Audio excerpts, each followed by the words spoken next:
Bedfordshire Police applied to the High Court and the High Court agreed we need to ban Paul Golding and Britain First from Luton for 5 years. You know, according to security services, there's over 50,000 known wannabe jihadists walking the streets of this country. Over 50,000. They said we can't do surveillance on all of them. It's literally me and about two other people I didn't even know stood on that corner as Anjem Choudhury was approaching and said, "You're not passing. You're not getting past us. I'm going to die right on this spot right now. He is not passing me." They tore you to shreds. I mean, they absolutely tore you to shreds. They dragged you through the gutter. They made you out to be a Hitler-worshipping Nazi.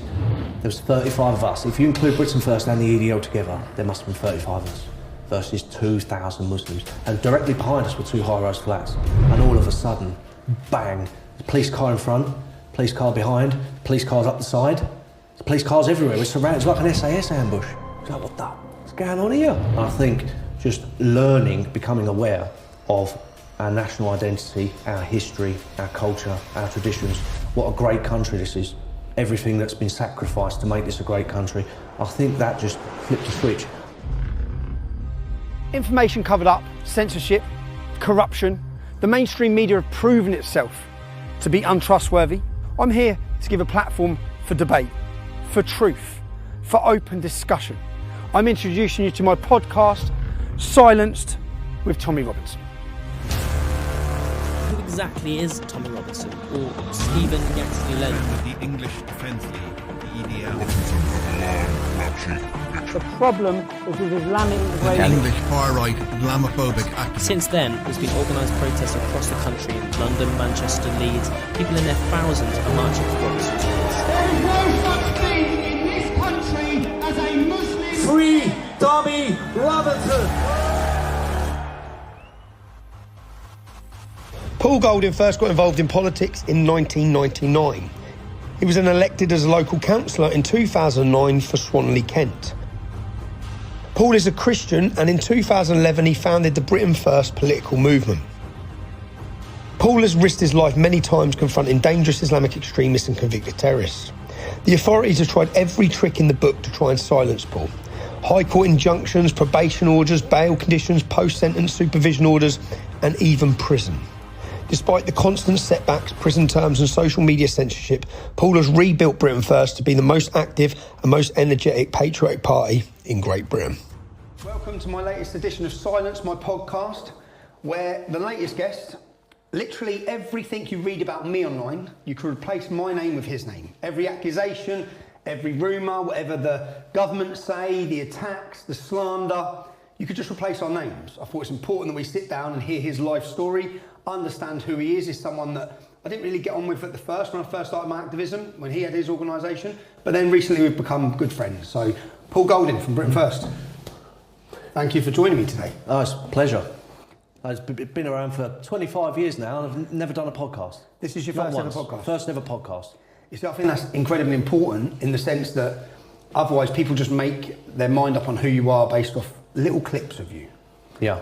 Out of context clips many of the time as well. Well, we've all had family members and so on that have Googled you, Googled me, and if you rely on the mainstream media, you'll just get the complete wrong impression.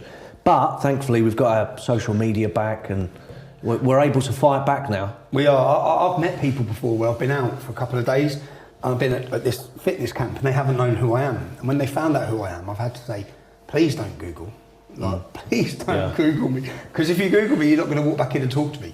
Because when you read the accusations on Google, it doesn't portray the person I am. I know it doesn't portray the person you are. It's Google, it's the media, it's Wikipedia. And Wikipedia is just a dictionary of all the smears in the media. Put together? Yeah, chronologically. It's just poison on top of poison on top of poison. And if you can't blame people if they Googled you and they Googled me, then you can't blame them for thinking that we're like, you know. I think we're just lucky now that a lot of people don't trust the media or trust the internet. I think that Donald Trump has come along and he's just repeating over and over again the fake news media. It's worked. Because before Donald Trump, we never had this term fake news and all this other stuff. No. And he has just chipped away at it. But I think people, 20 years ago, 30 years ago, when immigration wasn't really in your face like it is now, But yes, obviously, you grew up in Luton, I grew up in South East London. I've been to Luton many times, as you know. I think I'm the only banned from Luton, weren't you? I'm the only politician who, by order of the High Court, was banned from going into Luton for 5 years. For nothing. It's not even walking down the street. Not even like you can't go into London now because of your bowel conditions. Yeah. I couldn't go into Luton because Bedfordshire Police applied to the High Court, and the High Court agreed we need to ban Paul Golding and Britain First from Luton for 5 years. Well, worrying trend though. And they also banned me from every mosque in England and Wales in the legal We'll get onto all this. That's because you were caused. We'll get onto that. I think it was the fabulous work you was doing, but you were blowing up at the time. Well, it's right. Me and you never used to get on because you used to run the English Defence League and I used to run Britain First, and there was so much bad blood. And I used to have people used to want alignment with anyone. I said we're the English Defence League. We're not entertaining anyone or anything. That was my motto from day one. So no other groups. We had different groups. I just used to be keep them away. We're going this way. Yeah. And obviously we had a different start. We had a stance where we was just really tackling Islam. I didn't want to talk about other issues. Probably I look at it similar now to where Nigel Farage went with Brexit. He just wanted to talk about Brexit. Yeah, he's like a one-issue, one-trick pony. And that's what we wanted. That's what I wanted, because I thought if I try and divert attention to covering there's so many other problems, then it'll weaken our message on this, and this is what I saw as the biggest threat. Well, I think back when you launched the English Defence League, like the issue of Islamic extremism was a lot more prominent back then. Yeah. Whereas nowadays, the big issue now is immigration. Yeah. I think that it's swapped around a little bit. Big issue for everyone now is immigration as opposed to Islamic extremism, because they have pretty much done a good job in locking most of the Islamists up, like the hardcore top representatives, you know, even like Anjem. Well, at the time there was a big vocal on the street movement of Islamists, wasn't there? Yeah. They're all gone. They're all gone, and they've also done a good job at censoring and silencing any critique of Islam. So I've watched as Islam's become quite fashionable in the recent years. Yeah. With lots of converts, lots of hot influential people doing you see it on TikTok all the time. Mm-hmm. You go on TikTok every day, you're scrolling, you're guaranteed to come across at least two white converts. Some of them are rapping, some of them they're really embracing it. Yeah. I think that's all push though. I think that's all money. I think that they're being approached and given financial benefits like Sneeko to push Islam, and I think that when you think about it, Islam and Saudi Arabia, Qatar, all these countries used to fund mosques and they'd fund dawah stalls to get out and promote and convert people. Yeah. That shifted. That's not the way to convert people anymore. This is the way to convert people, with influencers. Yeah. So now they're funding the influencers. Well, one of the things Britain First was quite well known for is our mosque invasions. Yeah. We still get that. 10 years on, we still get, this is Britain First, the ones who invaded the mosques and all that. But to be honest, we only invaded a handful of mosques over a 2-month period. Every single one of those mosques was justified, was connected in some way to extremism. Yeah. And we thought that was a legitimate approach at that time. It was legitimate, because no one else was talking about it. Yeah. Can we rewind before we get on to I've gone through all the crazy stuff you've been involved in, the prison sentences, the terrorist attacks, everything. Can we start at the beginning to understand who you are? Where was you brought up? I was born and bred in South East London, right out on the outskirts of Greater London. I was born and bred in a town called Erith. No. It's sandwiched in between Bexley Heath, Woolwich, Dartford, with the Dartford Bridge and all that. When I was growing up there, it was a lovely place to live. It was poor, it was working class, but I grew up playing curbsy, playing football, playing manhunt. Kids still play Kirby? I don't know if they do we still. Used to play as well. But that's my entire youth spent growing up there was pursuits like that, hobbies like that. And then a few years later, it all changed. My younger brother, who's 3 years younger than me, so there's not much of an age gap. But when he got to my age, sort of like started secondary school, it was all, knives, hoodies, gangs, the gang drugs. culture. Yeah, that just creeped in and totally changed everything. But I like I say, I grew up in a rough, working class area of South East London. And when I was growing up, it was almost exclusively English. Yeah. There was no immigration at all. I go back there now, it's completely unrecognisable. I mean, I just don't recognise it. All of the families that I grew up with on this one road have all moved out into Kent or to Essex or to Surrey and so on. They've all moved out. White flight? White flight.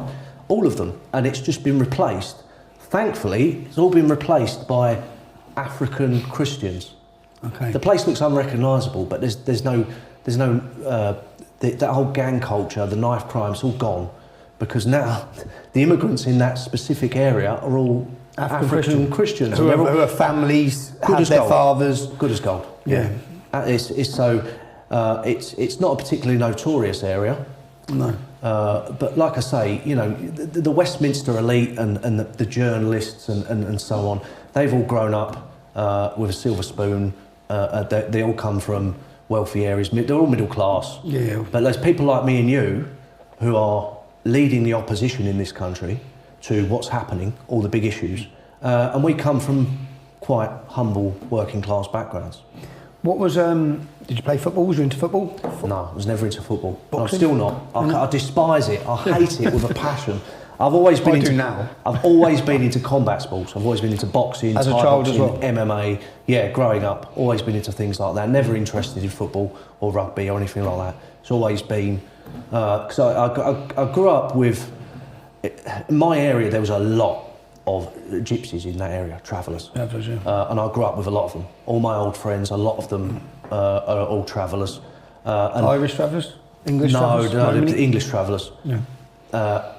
Actually, Billy Joe Saunders, he's a friend of yours, I think. Yeah. His family over that side of the water. I grew up with them. Saunders were a big family on my road. Okay. But I was quite glad because they had a great culture, in my opinion, because I agree, because they always get put down. But all the travel families I know are great people, family people. They always get married. They always have loads of children, but it's not just that. It's the ethos between the men, which I grew up in. It actually shaped me to a large degree. That's what got me involved in boxing, MMA, Thai boxing. Is that they would make sure that if you had a problem with someone, that it would be a fair one-on-one straightener. That's gone now. It's all completely gone. When, like I say, when my brother hit his mid-teens, they was knifing each other, they was doing drugs, they was stealing cars. It just changed like that. It was like that. What do you think changed it? I have no idea, but it just came in. Obviously, when I was growing up, that kind of culture was just up the road in places like Woolwich and Plumstead. So it's only like 10 miles away, 15 miles away. But then I see it's taken over the whole of London. And we can see it with the knife crime statistics these days in London. We see it on the news every day with Sadiq Khan. So much knife crime, they're all stabbing each other. It's a real toxic, horrible culture. And I saw it in my youth. It just went from one thing where he was playing manhunt. You had like 30 kids playing manhunt. I used to love it, man. Yeah, it was brilliant. I used to love it. You know, we used to play cricket. We used to dabble in everything. Yeah. We used to ride motorbikes around the marshes in Erith and Slade Green, like that. But it was all completely harmless. It's what you expect kids to do. And then it just changed. And like now, London is just from the centre all the way out to the M25, where I grew up. It's just a war zone. It really is bad. I do feel sorry for even the young black kids living in London now. It must be a horrifying experience. See, I see that culture. I've seen exactly what you're talking about in Luton. But I'd say a lot of it stems from, and even my son's generation now, I see it. There's 5 stabbings a week in Luton. Yeah. But I'd say a lot of it comes from the culture of the music. A lot of it, I think, is celebrated in the music. When I listen to some of the songs they're listening to, that are mainstream songs, they're celebrated. All the gangs are celebrated, the violence is celebrated, the drug dealing is celebrated. It's like this, America, it comes from America. It's because they say woke's come from America, don't they? We've imported critical race theory and woke, we've imported it all from America. Well, the first thing we imported was this barbaric ghetto culture of crime and glorification of crime and violence. And if you're sitting as a 10, 11-year-old, 12-year-old, you listen to that all day. Yeah. All day. That's what I see as a problem anyway. I've spoke to my own son about it. But I was happy. When I grew up, I had a brilliant childhood, a brilliant youth.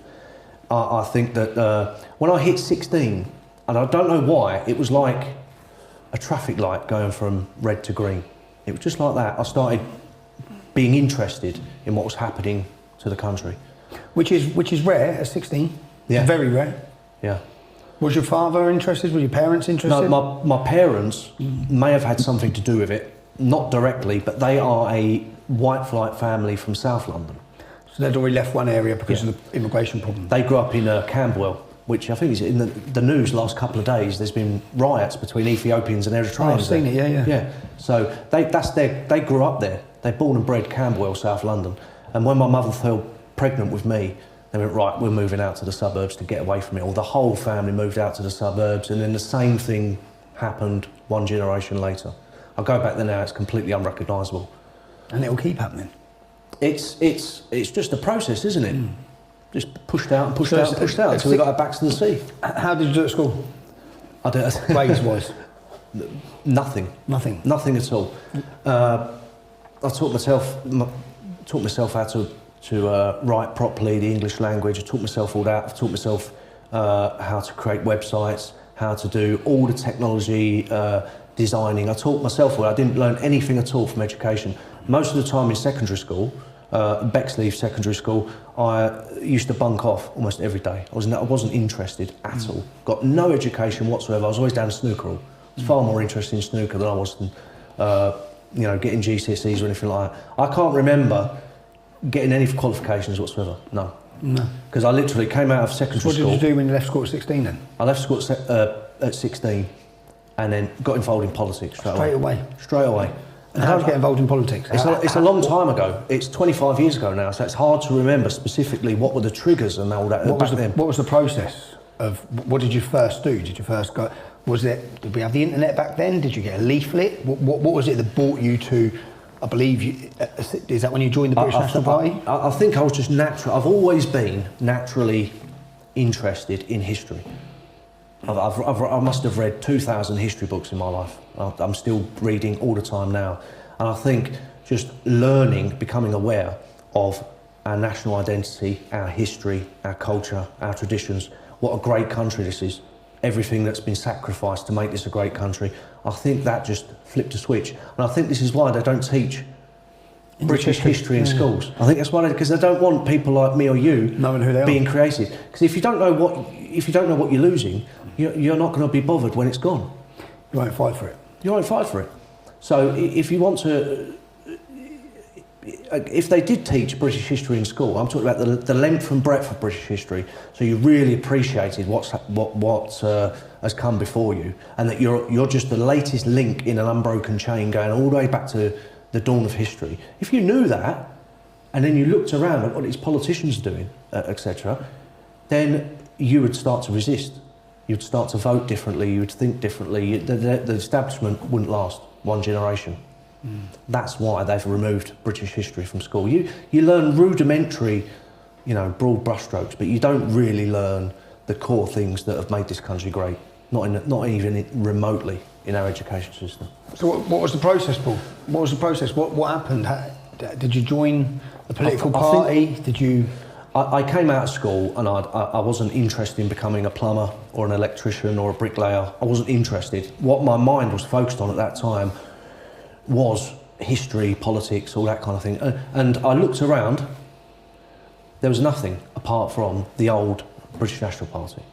I actually joined before Nick Griffin was leader. I actually campaigned for Nick Griffin to take over because at that time there was a big battle within the old British National Party between...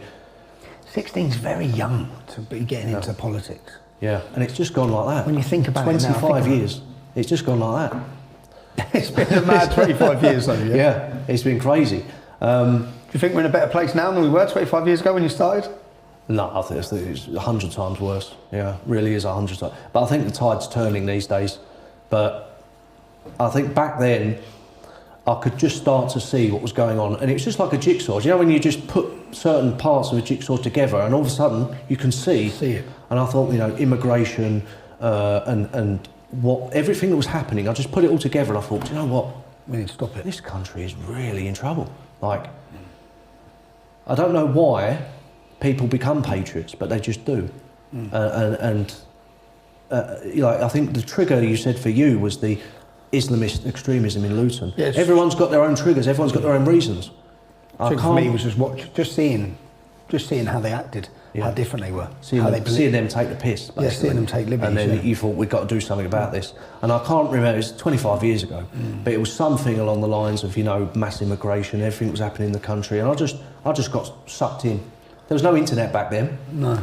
It was just, so I joined the British National Party. I got a campaign for Nick Griffin to become leader, because at that time it was a battle between Nick Griffin wanted to make the British National Party, he wanted to go down the route like the Front National in France, and he wanted to become modernised the BNP, he wanted to become more sensible, start fighting elections properly, and try to make them an electoral force, try to make them a serious political party. And I thought, that's the way to go. That's exactly what this movement needs to do. What did you know about Nick Griffin at that time, as a youngster? Nothing at all. But I joined, and he was basically the only option, because the alternative to him was John Tyndall, and that was basically, we need to stay like old National Front style,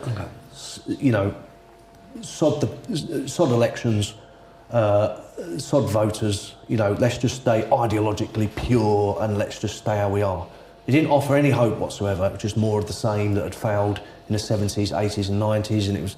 But Nick Griffin said, let's copy what Jean-Marie Le Pen's done, let's copy what they've done elsewhere, and let's try and bring that to Britain. So I thought, that's brilliant, that's exactly what we need to do.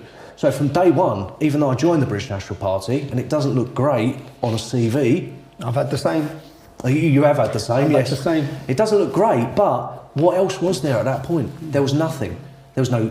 UKIP was completely non-existent then. I didn't even know about UKIP till 2004 or something like that. You hadn't formed the English Defence League for another 10 years. Yeah. So there was nothing. Apart from the British National Party, they were the only ones talking about immigration, talking about all the big issues. I think I started the English Defence League 2009, but in 2004 I joined the BNP. Yeah. I joined for 12 months. And there was the leaked membership list that was put out. Yes. And it showed for like 6 years or something. So it showed that I joined for 12 months, didn't rejoin. When I joined, as I said, when you're drowning, you clutch at straws. And we were drowning. Luton was drowning, the country was drowning. And I remember reading a 10-point page on a BNP leaflet. You might have even wrote it. It could well be. It was 10 points on a BNP leaflet where I thought, well, I agree with that. Heating for British old age pensioners, agree with that. All 10 points, you'd have to be an absolute moron not to agree with. Yeah. So I joined, got involved myself, I started looking, learning. Didn't know nothing about Nick Griffin. Didn't know it at the time. I didn't know any. As I said, I was just a young working class lad. And there's nothing else, is there? There's no, there was other nothing option. else. It's not like you can choose, like you get a menu in front of you, can choose. Yeah. It's like getting a menu and there's one option. That's it. That's all. The only option there was from 1999 to when I launched Britain First in 2011. The only option really was the British National Party. That was it. So when you joined 1999, how big was the BNP? How big did it become? Oh, it was tiny. It was very, very small. 2,000 members. Yeah, it was tiny. But to be fair, Nick Griffin did build it up. And in the end, under his leadership, they got 2 seats in the European Parliament, a seat on the London Assembly, 50 elected local councillors around the country. So he did manage to take it from what it was in the 90s, which was pretty hardcore and pretty extreme. He transformed it into a relatively successful electoral political force, but then completely messed it all up in the last year or two. On Question Time? Was that what year did he go on Question Time? I think it was 2010. Okay. Now the establishment played a blinder because they could see the British National Party rising. They just got 2 seats in the European Parliament, seat on the London Assembly, and they're winning council seats, county council. It was really doing well, and they was becoming a real threat to the establishment. So the establishment played a blinder and said, let's get their leader onto Question Time. Now, at the time, this is one of the big things that made me turn my back on Nick Griffin and the British National Party, amongst some other things. But it was, if you know you're going into that scenario, you do a lot of preparation, you do a lot of simulation, and you go in there swinging. You go in there all guns blazing. You bash your hand He on looked out of place. He took the opposite advice, which was from one person. Go in there, look tame, look respectable, because then people will think, oh, the BNP is now, you know, mainstream. And we all watched it. Everyone's watched that episode of Question Time. He went on there. He was squirming. He couldn't get a word in edgeways. He was being. You know, there's people like the Liberal Democrat panellist. He was done shortly after that for something police-wise. But at that time, he was claiming feather dusters on his parliamentary expenses. So I said, go in there. If he says one hostile word to you, just point your finger at him and say, I'm not letting you take the moral high ground when you're claiming feather dusters on your parliamentary expenses while pensioners freeze. I told him to do all of this and he didn't do any of it. See, my thing, I remember watching at the time when I was leading EDL, and I think he got exposed on there as a racist because he was a racist. So I think when given the opportunity on national TV to sit and people question him, he's standing by his own beliefs. That's how I felt. If he would have gone in there as a man of the people, like Donald Trump, said, I don't care what these politicians say, all I want to do is put British people first, I want British jobs for British workers, put our elderly first, put our veterans first, he would have come out of that a national hero. Because 1 in every 3 adults in the whole country was watching. So if he'd have gone in there as a tribune of the people, like Donald Trump, he would have come out and he would have been a national hero. Instead, he went in there, done the squirming act, and just looked weak and feeble and unprepared. And from then, you see the BNP's fortunes on the timeline just bang down. What happened for you from then? It took a while for that to sink in. I remember as soon as he left the studio. Was you full time? When all this was going on? I was full time employee. At that point, I was director of publicity, I think, or communications director. How old was you? At that point, I was about 26, 27. Still young. That's young. Still very young, yeah. But I remember as soon as he left the Question Time studio, he drove all the way down to my house in Kent to unwind, because I was the nearest person, the nearest house he could go to. So he came there with his security team. We made them all teas and all that. And I said, how do you think that went? Because I was a bit dazed. I was like, what the hell just happened? And he went, it was a bit rough, but I think it was all right. And then the polls came out afterwards, and he clung onto these polls continuously. And the polls were like, people felt sorry for him. Well, look, you're pitching yourself as leader of the resistance, leader of the Great Britain. People don't want to feel sorry for you. They want to follow you. They want a strong leader. So 1 in every 3 adults, 1/3 of the adult population was watching, and he just completely blew it. And I think after that, it just went. What lengths? I've always been interested, because I know the lengths that the establishment went to hammer and destroy the English Defence League. The English Defence League were a street presence. We weren't testing them electorally, and we weren't a danger to them. What was going on to the British National Party? I would say in those years. Now, you're no stranger. I'm no stranger to hope not hate style subversion. Yeah. They pay people money. They get them. That's how they got the league list. Yeah, obviously. It's all. Who got the league list? That was slightly.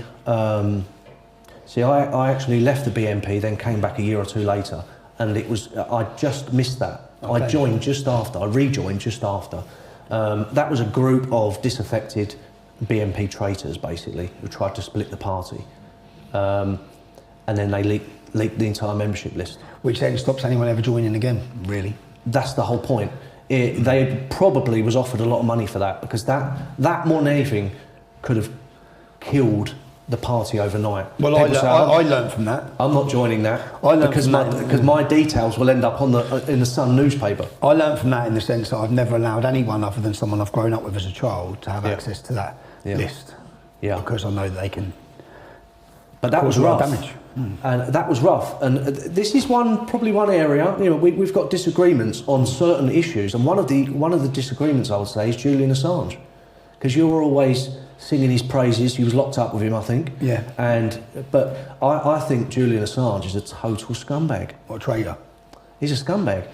He was the one who leaked the BNP membership list. Oh, it was leaked on his website? It was WikiLeaks. He leaked it. Now, how are you fighting the state? How are you fighting corruption by leaking the BNP? Do you agree with what he did over leaking the illegal and the murder, the attacks that he showed? Yes. Do you support that? Yes, I do. So you just don't support the thing he done against BNP? I support him exposing government Corruption. and misdemeanours, but And illegal wars. what he did to the BNP membership was disgusting. Yeah, because he made all those people a target. He made hundreds of Innocent solid, people. decent, innocent patriots victims. He made people, the left, the media, everyone. So many people, hundreds of people lost their jobs. Their houses were attacked. It was mayhem for a long time, and I remember being in the middle of it. And I just thought, Julian I wasn't Assange, aware it was Julian Assange who'd done that. well, you know, I haven't really. There's no point in bringing it up these days, but as far as I'm concerned, Yeah. what's happening to him now is, in my opinion, considering what I saw in those days, hundreds of British patriot families having their houses attacked, losing their jobs, being targeted, victimised, demonised by the media, and just relentlessly targeted because they were on the list. But do you, okay, even if you talk about that with Julian Assange, do you still agree that, what's he done now, 10 years? Should he still be sat on solitary confinement? No. Regardless of it? No. I'm with you on all that. I get it. So you're annoyed because Yeah. so people understand what happens here. If anyone's name gets associated, even with me, so the BNP would have got a worse time. But with me, you'd have a school teacher who would post a comment. Groups and NGOs would find that school teacher's HR department, they'd contact his work, and they'd bombard until he loses his job. I used to have school teachers on the phone to me crying, saying he's a school teacher, he's a good, decent man, he supported my work, and now he's losing his job. But if you want to explode that by 100 times to what anyone who would have donated to the BNP, so Paul, you probably knew a lot of decent people, ordinary people. How many people in the BNP would you say were decent people, and how many would you say were extremists? Because I've been asked this time and time again, and I have to stress, I have to emphasise that I was in the British National Party because there was nothing else. There's no other option. Like I said, it was a menu with one option. That was it for a long time. There was no one else talking about against immigration. No one else I remember when I looked in 2004, there was no one talking about Islam. No one. Well, you launched the English Defence League in 2009. That was focused on Islam. Yeah. Nigel Farage didn't talk about about immigration until I think 2013, something like that. Before that, it was the British National Party. They were the only option. They were the only party that were talking about big issues like that. And that's why people like me were involved. I would have much rather have been involved in something far more sensible, more disciplined, and so on. But that's all there was back then. But yeah, I've never understood why Julian Assange leaked the BNP membership list, because I saw the carnage and devastation it caused. Do you think that was him personally, or do you think there's a bigger team of people with involved there in might WikiLeaks? Be. And many of those people in WikiLeaks, the sort of hacker sort of people, are off the left. Yeah. Many of that could be anonymous. the case. I mean, many of them are. I know it's in his name. It's like he's the leader. The buck's got to stop with him. There's no need to do that. You're not bringing down a government agency. You're not exposing government misdemeanours, are you? I get it. By leaking a political party membership list. The devastation that caused was horrific, and I remember seeing it all. So I've always had quite a strong dislike of Julian Assange. Okay. So you've come out of that. You've left the BNP. When did you leave the BNP? I left the BNP in 2010, I believe, shortly after, about 6 months after the 2010 general election. Why? The reason being, in 2009, Nick Griffin and another BNP regional organiser were elected to the European Parliament. I remember.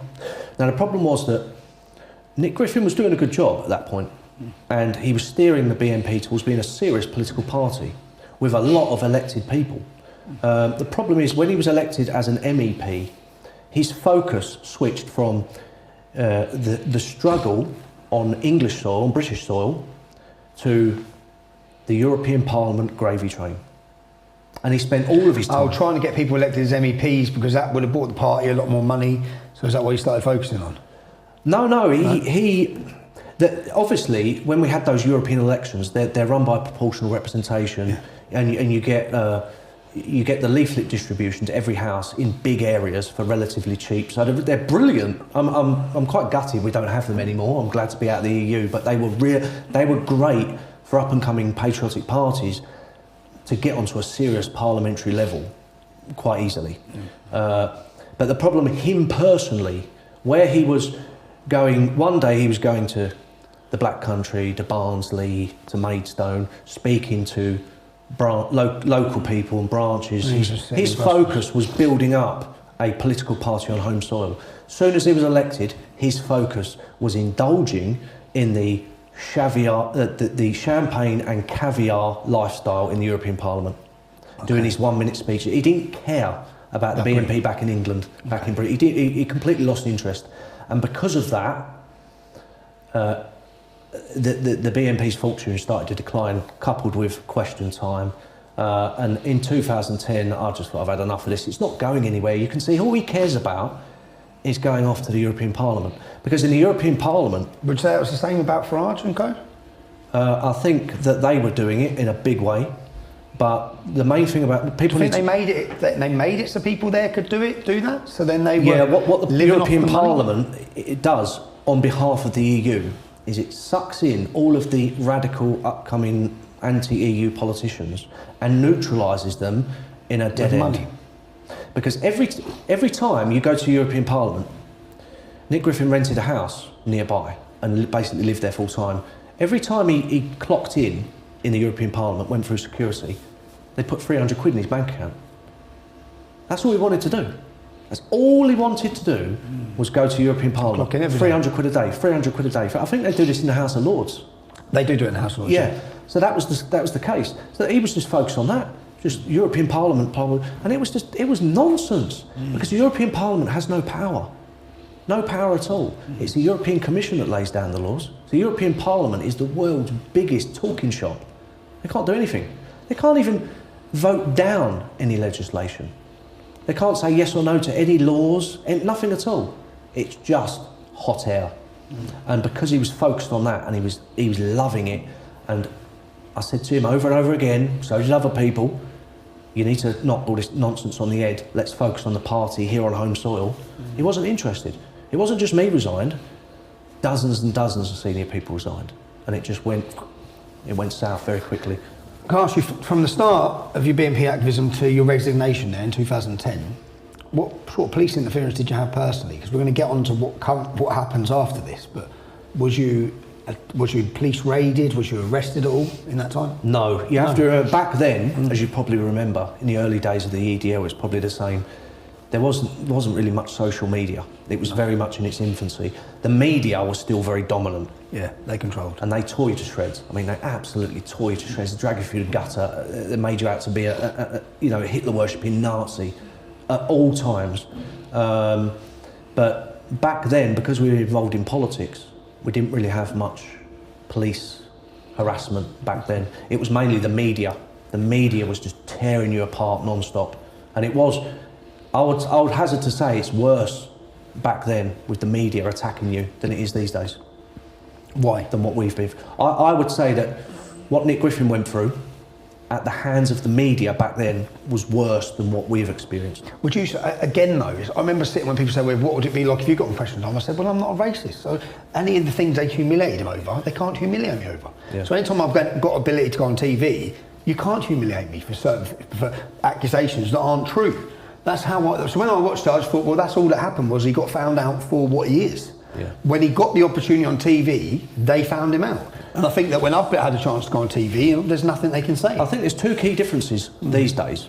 Is that one, we've got social media to fight back. We didn't for a few years, of course, but now we have.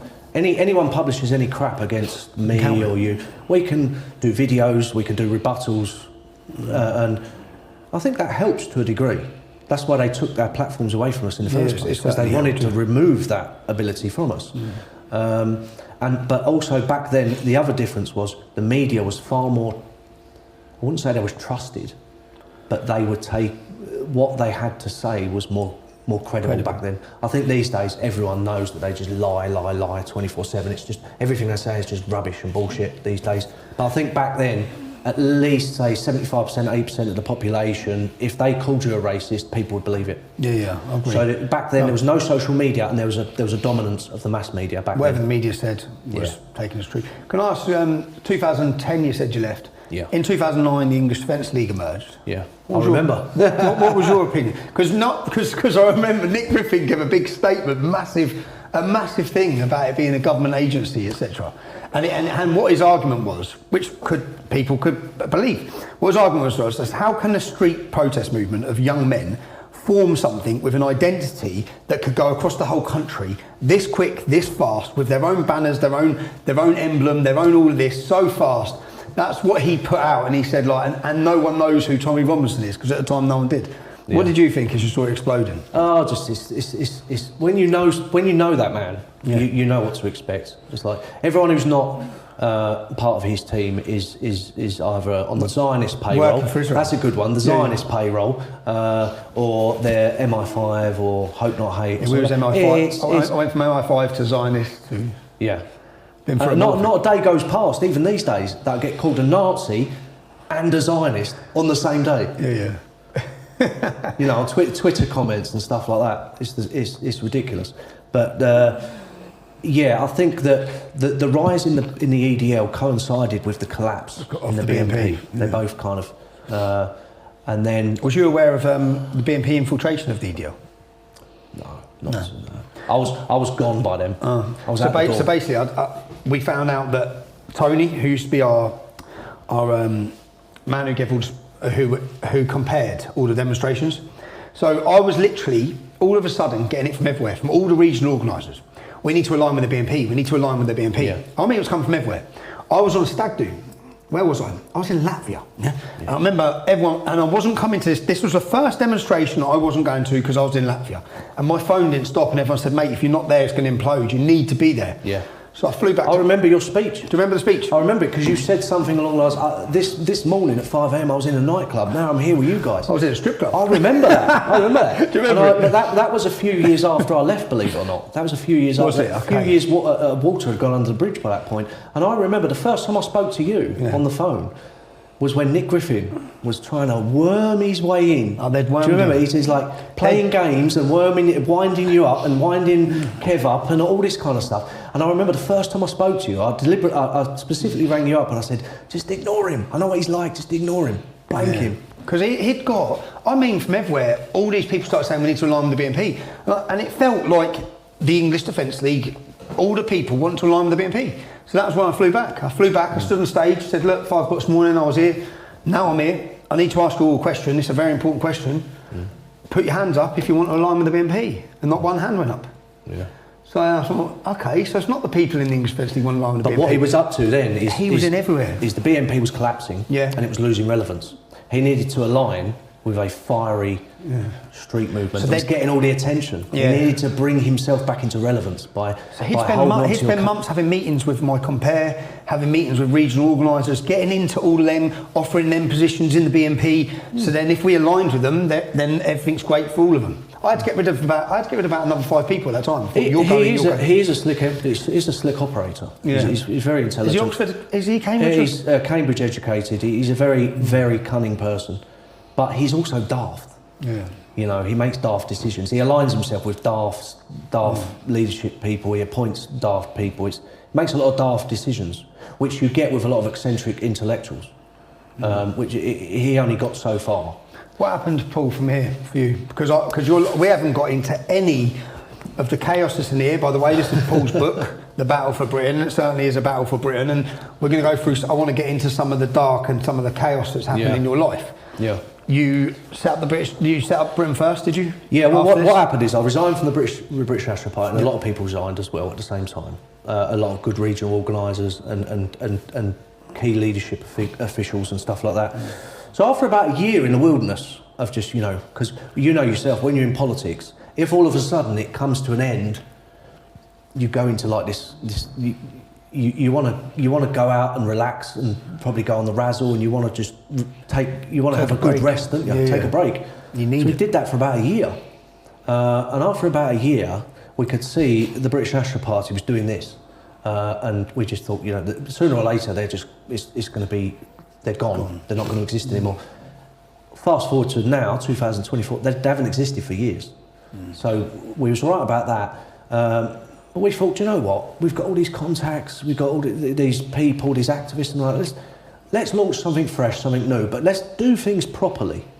Let's do things properly, because one of the, probably the biggest thing that let the old British National Party down was it was the toleration of the bad eggs, the bad apples.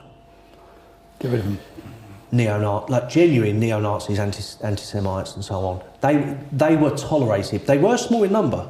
The vast majority. They're so active, aren't they? The problem is the Even media now. focus on them, so that you get the impression that they are the BNP, but they weren't. 98% of the BNP were good, solid, working class patriots, genuine people, and they were hurt the most with the list leak of the membership list. But I remember back then, you know, we needed something new in this country, because the EDL we thought was quite niche. It wasn't political. It wasn't a broad spectrum of issues. Yeah. It was like a laser beam. It was radical Islam on the streets. Yeah. And he was like town hopping. So we thought, you know, what this country needs is like, Which has a shelf life as well. for us, our political lives revolved around the British National Party. So we thought, let's build a new British National Party, but do it properly. Let's not tolerate anyone who misbehaves. Let's not tolerate anyone who makes stupid, does anything stupid or says anything stupid. Let's just get rid of them straight away. Let's see if we can do it properly. And that's we sat there. There was 3 founding members of Britain First, and at that time we was actually. Due to someone who was heavily involved in Britain BNP administration at the time, they actually inherited the old BNP's headquarters in Northern Ireland. So we was all working... Is this Jim Dawson? Yes, Jim Dawson. What a rat. What a rat, man. Do you know, I'll tell my story on Jim Dawson. I've never met Jim Dawson. I got asked to go on a meeting with Jim Dawson. You were there? I was there, yeah. We went... I wasn't there. It was a 2-part meeting that day in Bedfordshire. In Bedfordshire? I was there for the first part, which was quite innocuous. It was just chit-chat. So I went and had a meeting with him and Anne-Marie Waters, and what we were talking about at the time was the Mohammed cartoons, because the Mohammed cartoons had gone on. We was having this discussion, and literally, by the time, say we had this meeting and we finished at 6 o'clock, by like 9 o'clock, there was breaking news story from Hope Not Hate that we were planning on instigating race riots. So Jim Dawson, the big, at the time, who was portrayed as this big loyalist in Northern Ireland, had openly admitted as well, being in contact with Hope Not Hate, so he was working in hand with Hope Not Hate, to give them this story that they could then pump around it went all over the media that we were planning on instigating race riots, and the source of their information was Jim Dawson. And I haven't seen him since. I tried ringing him 100 times. I said, "You little rat, come and meet me," because I just could not believe for what he'd been built up as. I remember it well. The cartoonist plot. The cartoonist plot. That's what it so was. The reality is, we didn't say that, but if we did, you're a snitch. You're a wrong 'un anyway. So you're big bad man over in Northern Ireland. That's what I just couldn't believe. I just thought, hold on, this absolute clown is just a snitch who works with Hope Not Hate. Well, it was interesting because I remember I was on the other. I wasn't friends with you at the time. Yeah. I wouldn't have met you that day. Yeah. But then they come and met you in the evening. With and I think and it was with me Anne-Marie and Waters. Anne-Marie Waters. Yeah. So I just couldn't believe it. He came back from that meeting and he was ringing me up in a panic. These guys are MI5. They're trying to stitch me up. They're trying to ignite a race war. They want me to be a part of it. They want me to be. I was like, shit, that's really bad, Jim. Turns out it was all absolute rubbish. That's just an excuse for him to be I working. think I think I spoke to you about it years later, didn't I? But it was just rubbish. But what it woke me up to was that Hope Not Hate are in with everyone, because at the time he's clearly working with Hope Not Hate. For us to have a so-called conversation at that moment, and then 2 hours later it's on Hope Not Hate's website, and the only person there is Jim Dawson, and he admitted talking to them, and he's continued to this day. Yeah. He's continued to work alongside Hope Not Hate to this day. He's very close with Matthew Collins. Is it Matthew Collins? Yeah, Matthew Collins. Matthew Collins of Hope Not Hate. He's very close with him. They're on the phone, thick as thieves, almost every day. Yeah, that's what I remember. But yet he masquerades. I haven't spoken to him, Jim Dawson, for many, many years. He masquerades as his patriot. Yeah, but I remember him specifically. You remember, Jim Dawson left Britain First in 2014, so that was 10 years ago. Okay. I haven't been involved with him properly for 10 years. Mm. But I remember from 2014, probably up till 2019, I was still speaking to him. Yeah. And I know, I've seen it many, many times. He's thick as thieves with Matthew Collins of Hope Not Hate. 100%. Which is mental. That's treacherous. He's a traitor. He used to justify it by saying it was intelligence gathering, because Matthew Collins would blab his mouth and he would learn things. It is intelligence gathering for Home Night. Getting their intelligence from YouTube. Obviously, with the hindsight of what's happened in between, with other stuff, I can see that he was being a complete wrong during that period. Because you saw then. So if we get onto this, we'll get onto Jay DeFrancis. Yeah, it's a bit later on in the timeline, isn't it? So let's talk through the timeline. But there was 3 of us in Northern Ireland in an office, and we thought we're going to launch a new movement. We're going to try and get something going. And we sat there. I remember having the boards up, the easels. We was writing different name combinations. What can we call this? And blah blah. In the end, we decided we'd call it Britain First. What people don't understand is that Britain First, for the first 3 years, was really hard. I mean, it was tough. We was living in abject poverty. It was no support, no activists, no members, no donors. Nothing. It existed, but it was completely. It was a nothing. And then everything changed in 2013 because, as we all know, Lee Rigby was killed in Woolwich. This was the beheading. So there's nothing I can sit here and talk to you about between 2011 and the death of Lee Rigby. It was just failure after failure after failure. It was really hard. It was really tough. We lived in poverty. Like it was tough. Talk to me about what happened when Lee Rigby was killed. Well.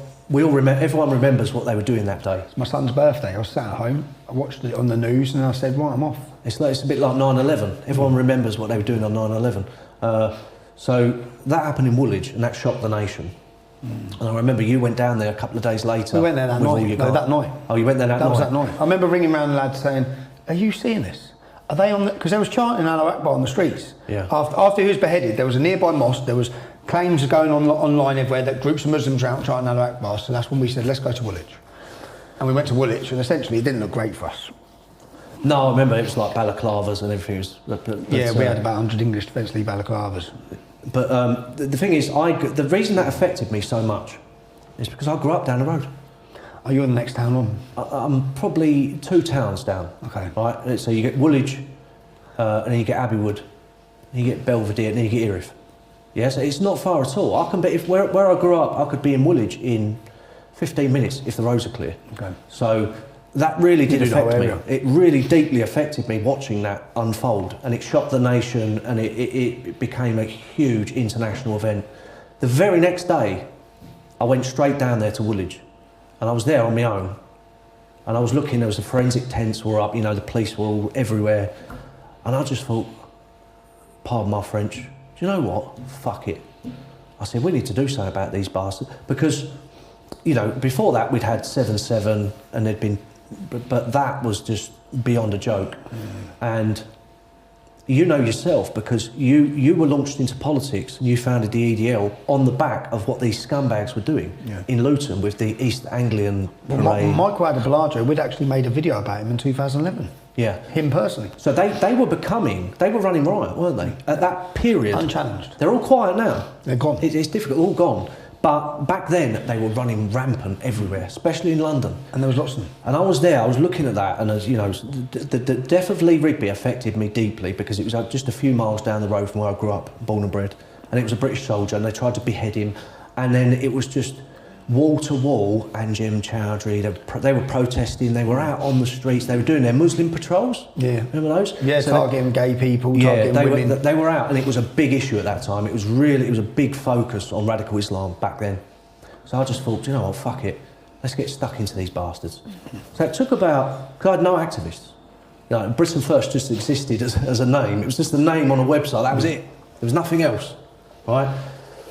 And then one day, Anjem Choudhury posted online and said he's going to march from East London Mosque up Brick Lane, and it's going to be a protest against alcohol. The shops on Brick Lane selling alcohol. Target the shops when they telling the Muslim stop selling alcohol. I remember. So they met up on a green opposite the entrance to Brick Lane. If you go across the road, there's a green where a big Victorian church used to be.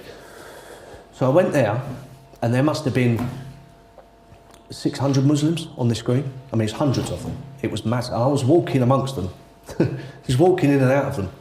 Thinking, you fucking bastards. Like what they were saying, what they were it was just unbelievable. I was so angry.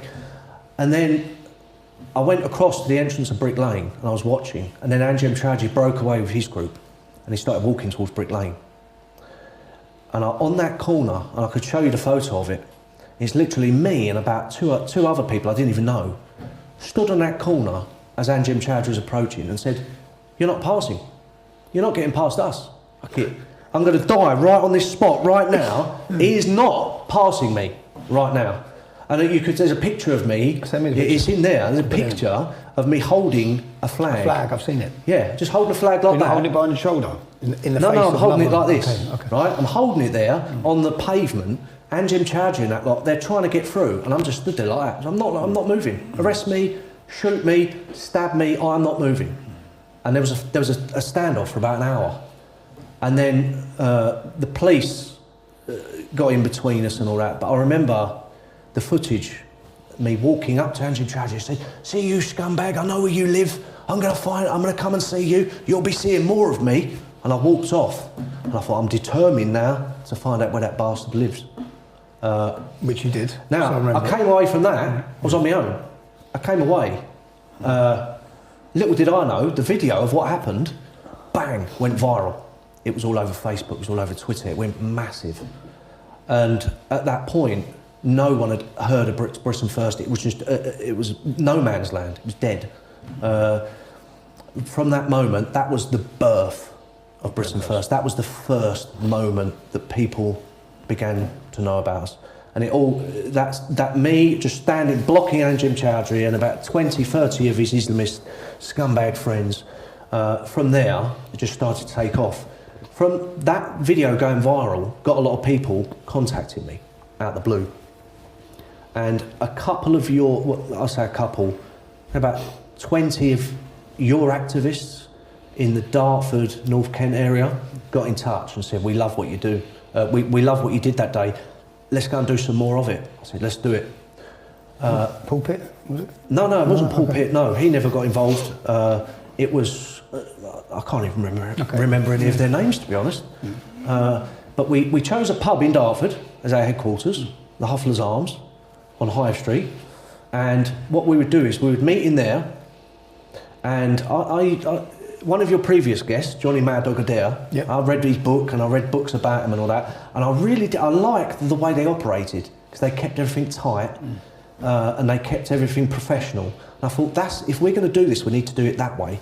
I said, I'll be honest, I didn't agree with what the EDL was doing at that time because it was just like, large crowds in town centres. I thought, that's not effective. I said, what we're going to do is different. We're going to go to their houses. We're going to go to their workplaces. We're going to find them in the streets. We're going to go and charge their protests. We're going to make their lives a misery. And we are going to confront them, expose them, we're going to harass them. I want them to be coming out their front doors and think, where's that Golding? I wanted them to be looking over their shoulders.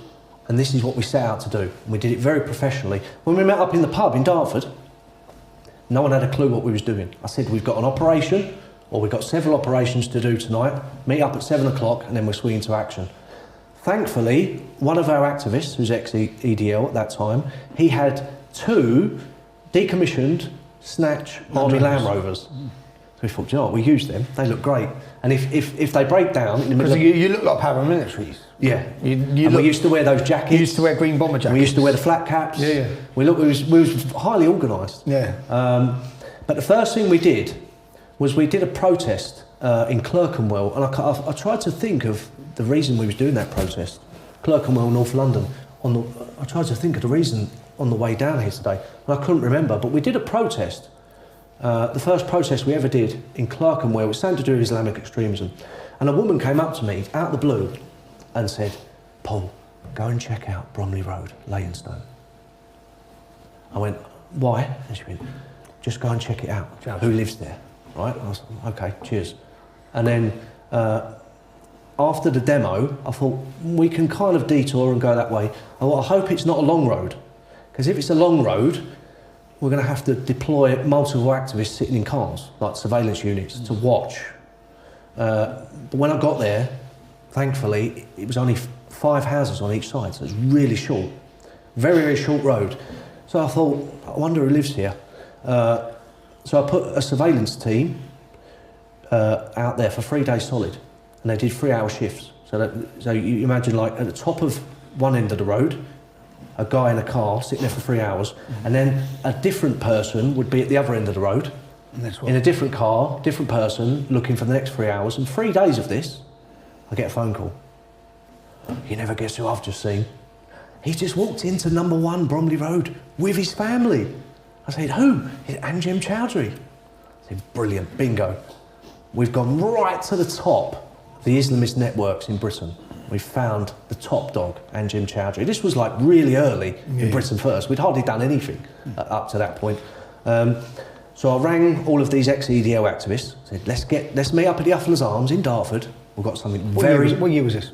This was 2014, really early. This was like January. Yeah. Right, I said, this was about 7 months after Lee Rigby. And I said, just meet me there. Trust me, you're going to love this. When they all got there, we all jumped in the Army Land Rovers. We drove up to Leytonstone. We parked in a car park round the corner. No one had a clue what was going on. Best way. I learnt that off Johnny Adair and C Company in the don't books tell them and all what that. they're doing. Yeah, don't tell them what they're doing till the very last moment, because they could send texts, they could update Facebook, they could. And everyone talks. Yeah. Even if they're just talking to their mate, look what we're going to do. You've got 20 activists. One of them's going to be either loose-lipped or he's going to be a wrong one, just by the law of averages. So yeah, we parked up in a car park around the corner. We knew what house he lived at. I think between 15 and 20 guys with me. Yeah, we had I had a megaphone.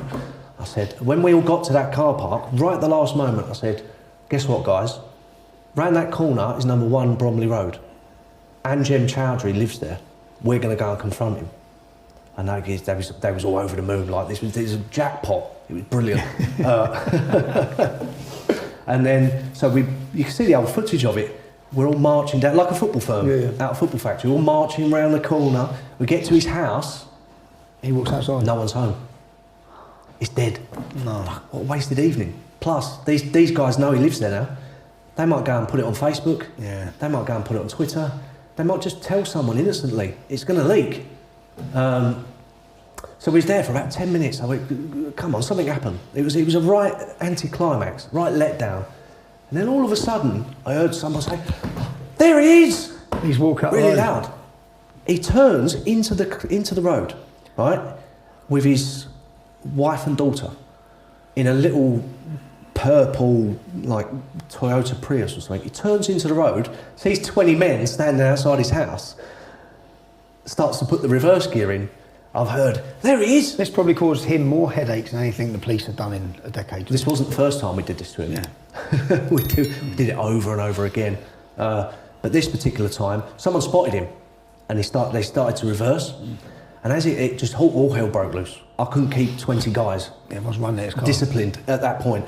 Everyone just charged his car. And you can look at the footage, there's people on his bonnet hanging on for dear life. He's reversed out and he's sped off for dear life. So literally a few hours passed, we'd gone back to the pub, we're decompressing, we're relaxing, that was brilliant. We just caused the man who radicalised the killers of Lee Rigby, the man who's out there on TV, on the streets, chanting UK go to hell every single day. We just ruined his evening. He had the first taste of real English opposition that day. And we all went away happy as Larry. So what happened, within a few hours, we stopped getting bombarded with phone calls, started getting bombarded on social media. There's posts, there's a group called, it wasn't the Muslim Defence League, it was the Muslim Patrol Vigilantes or something like that. Like, you go around to Anjem Chowdhury's again, we're going to be there, we're going to deal with you, all this kind of stuff. And it blew up pretty big, it was in the media. We went there and now Chowdhury's followers are threatening us. It was all over the media. It was big news. Did you think about the consequences of that? No. As in did you think about the fact that they are killing people, they are murdering people? Do you not think that they might find your family's addresses? No, because we was in we was in war mode. It's the best way to put it. We was up for a war at that point, and you think we just kept thinking, Lee Rigby. What happened to Lee Rigby? We've got to do something. So what happened then is we started getting threats. This Muslim group Started saying, you go back to the house, you're going to deal with us, blah, blah, blah. So the very next day, I got the same guys together and we went back to his house. So I'm not being threatened by a bunch of bloody, you know, bearded savages, Islamist extremists. No way. So we just thought, fine, let's call their bluff. We went straight back to his house. House was empty. I got on Facebook. Did he move out then?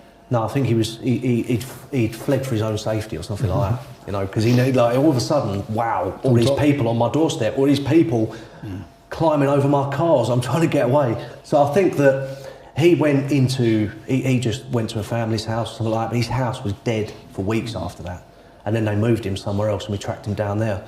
But with this Muslim vigilante group, I was outside his house, and I got straight onto Facebook Live, I think it was. I said, where are you? We're here. It's been 24 hours since we were last here. You've made all these threats. We'll be here for the next half an hour. We'll see you here. Ended the live stream. Nothing. Next thing I did, I said, look, I'm going to Brick Lane right now. Not Brick Lane. I said, I'm going to East London Mosque right now. Maybe that's more convenient for you to come and confront us. This was on Facebook Live. These people have been mouthing off for 24 hours. So we went to East London Mosque and said, I'm here. I told you I was going to be here. You're probably all living in this area. So where are you? We'll be outside this mosque for the next half hour. We ended the live stream. Nothing. It's all mouth, no action.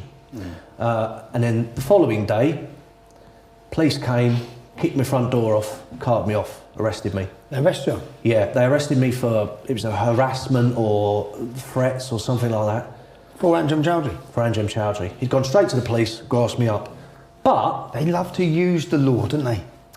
They hate the law. They want Sharia law, but they'll use the law. UK police go to hell all the time. Yeah. They're holding up, Muslims Against Crusades. I think that was his group at the time. Yeah. Was MAC, Muslims Against Crusades. They're holding up banners saying British police go to hell. Yeah, they're trying it. Yeah. We go to his front door. We go to his doorstep and ambush him. First thing he does is run to the police. What did the police do? Charge you? They bail you? No, they bailed me with conditions. Not to enter London, not to enter the area. Shades of what's happening to you right now. Not allowed to enter into the M25. Okay. Under any reason, any circumstances. But then, funnily enough, the day after that, he did a video. He was in a mosque. He did a video. He's like, "Oh, this Paul Golding." He started mouthing off. But then something funny happened. A couple of days after that, the police dropped all the charges. They dropped the bail. And I said, "How comes this has happened?" And they said, "Anjem Choudary rang up. He doesn't want to press charges." Oh. Okay, fair enough. I just, took it. So the next person after that we targeted was Abu Izzadeen. Remember that guy? Big geezer. Yeah, big fella. Aggressive. He's a black convert. Big black convert from Lewisham, was he? Don't know, I can't remember. But he confronted one of the politicians. Which politician did he confront? The Home Secretary. I can't remember his name. I think it might be Jack Straw. I think at the time. We found out where Abu Izzadeen lived. Funnily enough, through a media report, because when you go to court. Yeah, you have to give an address. You have to give an address. The address, sometimes they put it in the newspaper. That was an easy picking. We found out he lived near Anjem Choudary. So we turned up, the Army Land Rover, outside his house. There was 15, 20 of us outside his house. You could see his curtains twitching. He definitely lived there because we went and asked the neighbours. We had a print out of his face, knocked on all his neighbours. Does this guy live there? So we always confirmed things first. We didn't just go in there and make tits of ourselves. We confirmed. We firmed up on the intelligence we got before we made a move. So we were outside his house. There's 20 of us.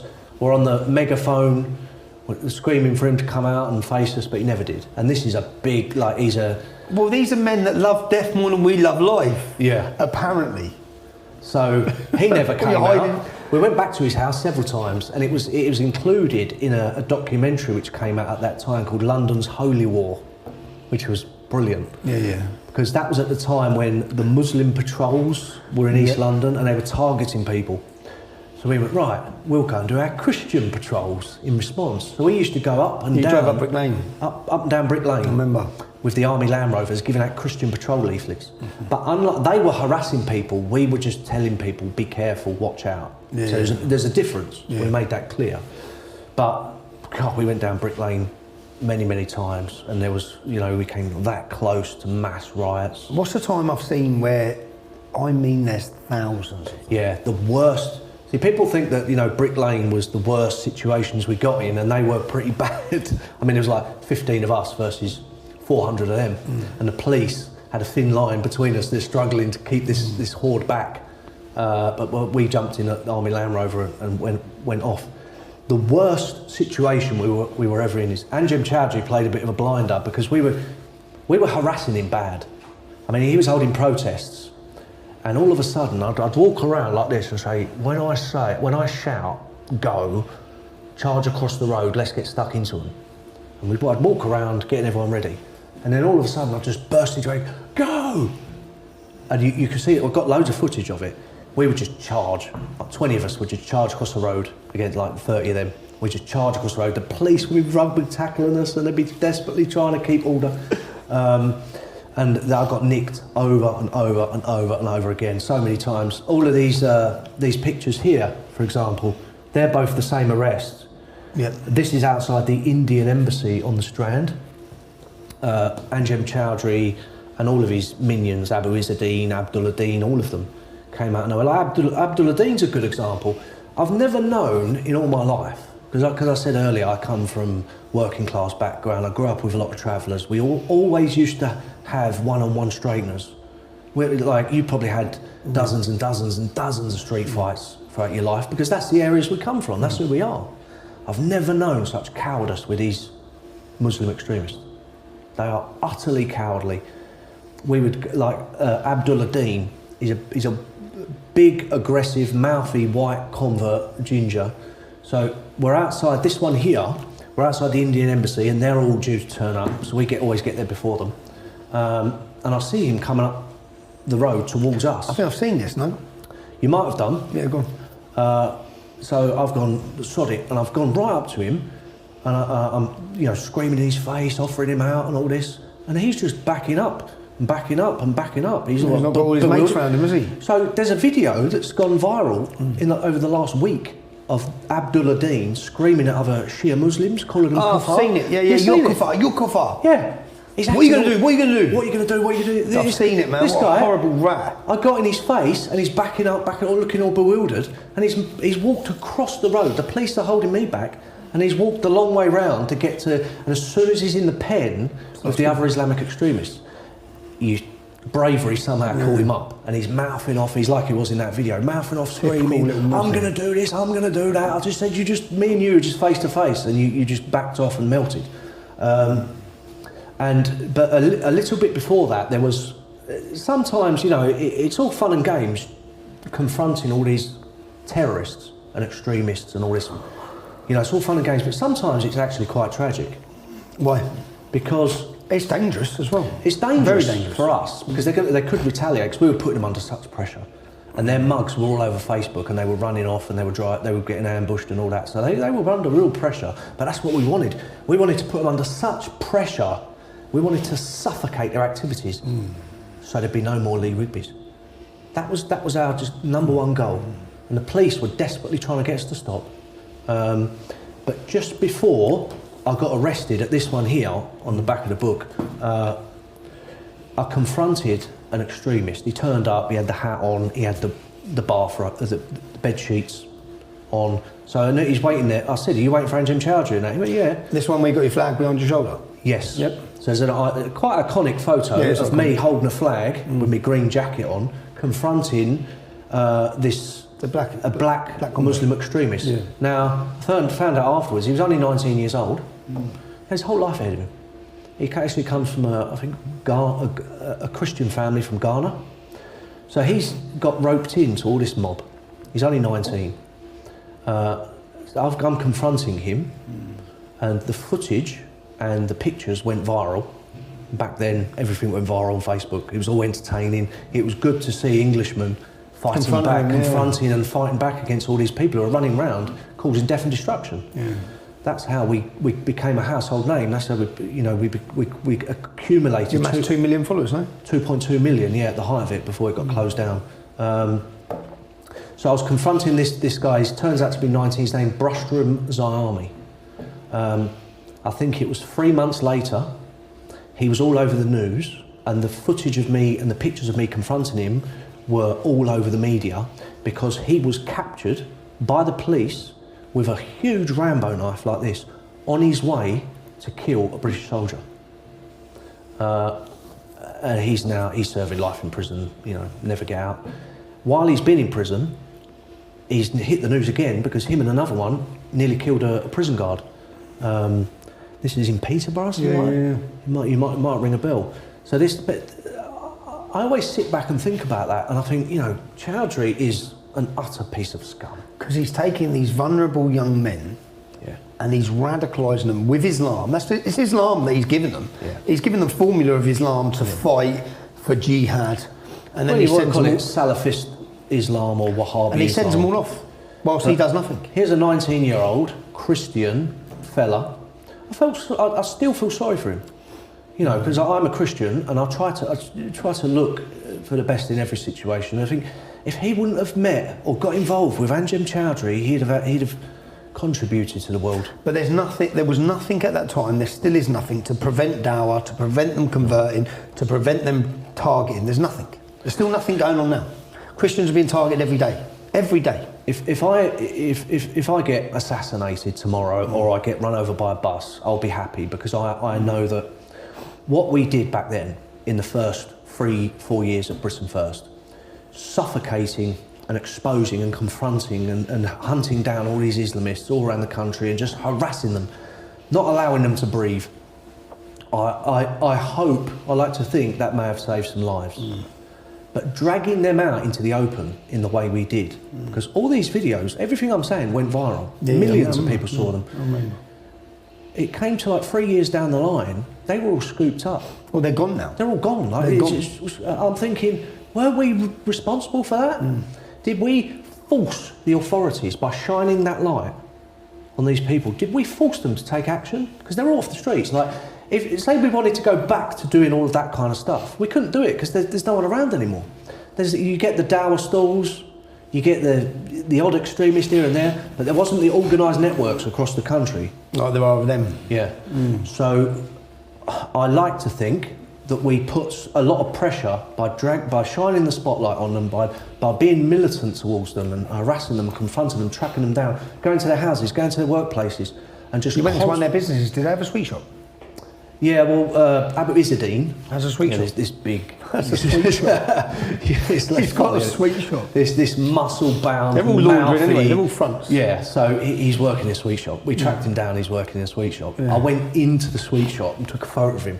So you got this gangster. mouthy gangster Islamist, this jihadist who's been to prison for terrorism, and he's sitting in a sweet shop, and we was highlighting all of this. And that's how we became a household name. That's how we got millions of followers. That's how we got millions of hits. We became known and famous. And something else you was doing at this time, which became famous, which everyone saw. You started going into mosques. Talk to me about that. Well, that was because that would have angered the Muslim community like nothing. Well, it angered George Galloway. I bet it did. That made me happy. Yeah, go on. One day we went into every single mosque in Bradford, and George Galloway came out and condemned us. But the reason we did this, we only did it for 2 months. It's followed us around like a bad smell ever since. But tell me, can we start on the one you went into in Wales? Yes. So it blew up in the media. I remember this. I remember what the Imam said. I remember what he'd made comments. Yeah, so that one, like, it's easy for the media or Wikipedia to say, oh, these guys just invading mosques. These guys take liberties. They go invade mosques. They desecrate Muslim holy places. But why did we do that? Yeah, talk about why. What's the reasons we did that? We never went into any mosques that weren't connected to extremism. There was always some reason we went there. Yeah, we saw something. Oh, he's hosting an extremist speaker. Like one in North London, I remember. There was a guy. You think how many people you've tried to get over from Europe or America for demos and stuff and like ban that. them. They get stopped at the airport and turn around. Well, this guy came from Iran. He was a hate preacher. I mean, he's talking about jihad and the death penalty for this and that and the other. He was a full-on hate preacher. He's been allowed in the country 3 or 4 times. He was speaking at a mosque in North London. We went in there to confront him. The one in Cardiff, specifically, it blew up all over the media that the imam at that mosque. Now, that mosque was famous already because it was, I think, 2 or 3 of the worshippers had gone to fight for ISIS. And it was in the media that they came from this radical mosque in Cardiff. Then it blew up all over the media that this mosque in Cardiff, someone had recorded the imam that was there talking about it's okay for Muslims to keep sex slaves because the Prophet Muhammad did it. Take non-Muslim women. Yeah, so it's all right for you to do it. Don't listen to the Western culture. Don't listen to Western values. Muhammad did it. It's okay. You can take sex slaves. This is in Cardiff, in Wales, for Christ's sake, not in Baghdad or Mecca. So we thought, well, we've got to go down there and see these people. Let's go and confront him. This was the one that you got a banning order over, no? No, the banning order was in place before this. This was. So you wasn't allowed to go to this one? No, it wasn't. But I just thought he said it's all right to keep sex slaves if you're a Muslim. I'm not letting him off the hook. It's not happening. Let's do it in the right order then. So you get given a banning order by who? Well, what actually happened is it wasn't for anything we did relating to mosques. We went to your town, Luton. Yep. Britain First. We went there with our Christian crosses and Britain First. And you walked through Berry Park? Walked through Berry Park. I knew the boy in front of you. I remember watching it, Imran. I knew him. He was in my year at school. He was in my classes. So, and none of them really got involved because I know Imran and that. They're fighters as well. They were upset. But there was 15 of us. I know. I was watching it thinking, Ras, it must have took them by surprise. People say what you do, like the lefties and all this, they say, what you did was cowardly and all that. Really? No. Like we went up Brick Lane with 15 people. Mate, you walked through Berry Park 15 people. That's not cowardly. Never at any time. Because they come out of every shop, out of every car, out of every area. Yeah. And that's what happened. Like that. Anjem Chowdhury, for example, we put him under so much pressure, he thought, I'm gonna play a... He did, he played a blinder on us. He said, I'm going to announce a demonstration outside Regent's Park Mosque, the biggest mosque in London, outside Regent's Park Mosque at the end of Friday prayers. I went, oh, fuck. I was like, shit. Do we go there and keep up our pressure on Anjem Chowdhury? Or get battered. But there's going to be what? I think there's 2,000 capacity, maybe more. There's going to be 2,000 Muslims coming out of that mosque. My mate is a journalist. They're not going to be bothered that we're there for Anjem Chowdhury. They're not going to be interested. They're going to come down on us. So we thought, do we want to do this? Like we could end up getting killed. Like that's like 15 of us versus 2,000. That's serious odds.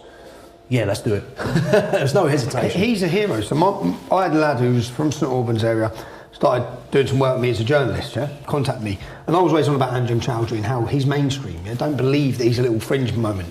And then he rang me up. He went to Regent Street Mosque with Anjem Chowdhury, walking through the mosque. Yeah. And he rang me up afterwards. He goes, mate, he's a hero. Yeah. They love him. Yeah. All of them. You could see that. All of them were shaking his hand and greeting him like a messiah. He goes, everything he said was true. I said, I know. Now, when we always made our peace with God before we did went up Brick Lane and all that, because we knew there's a good chance that we could end up getting killed. That's just the name of the game. But come back to Lee Rigby, we have to do it. But Regent's Park Mosque, that was serious. But Anjem Chowdhury was trying to lure us in. So he says, why have a demo outside a mosque after Friday prayers? He knew what he was doing. He was saying, Golding, come and confront me and you'll see my backup. So we was on the opposite side of the road. Must have been 15 of us, maybe 20.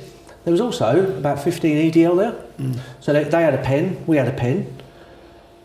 I think it was 2 o'clock in the afternoon, Friday prayers ended.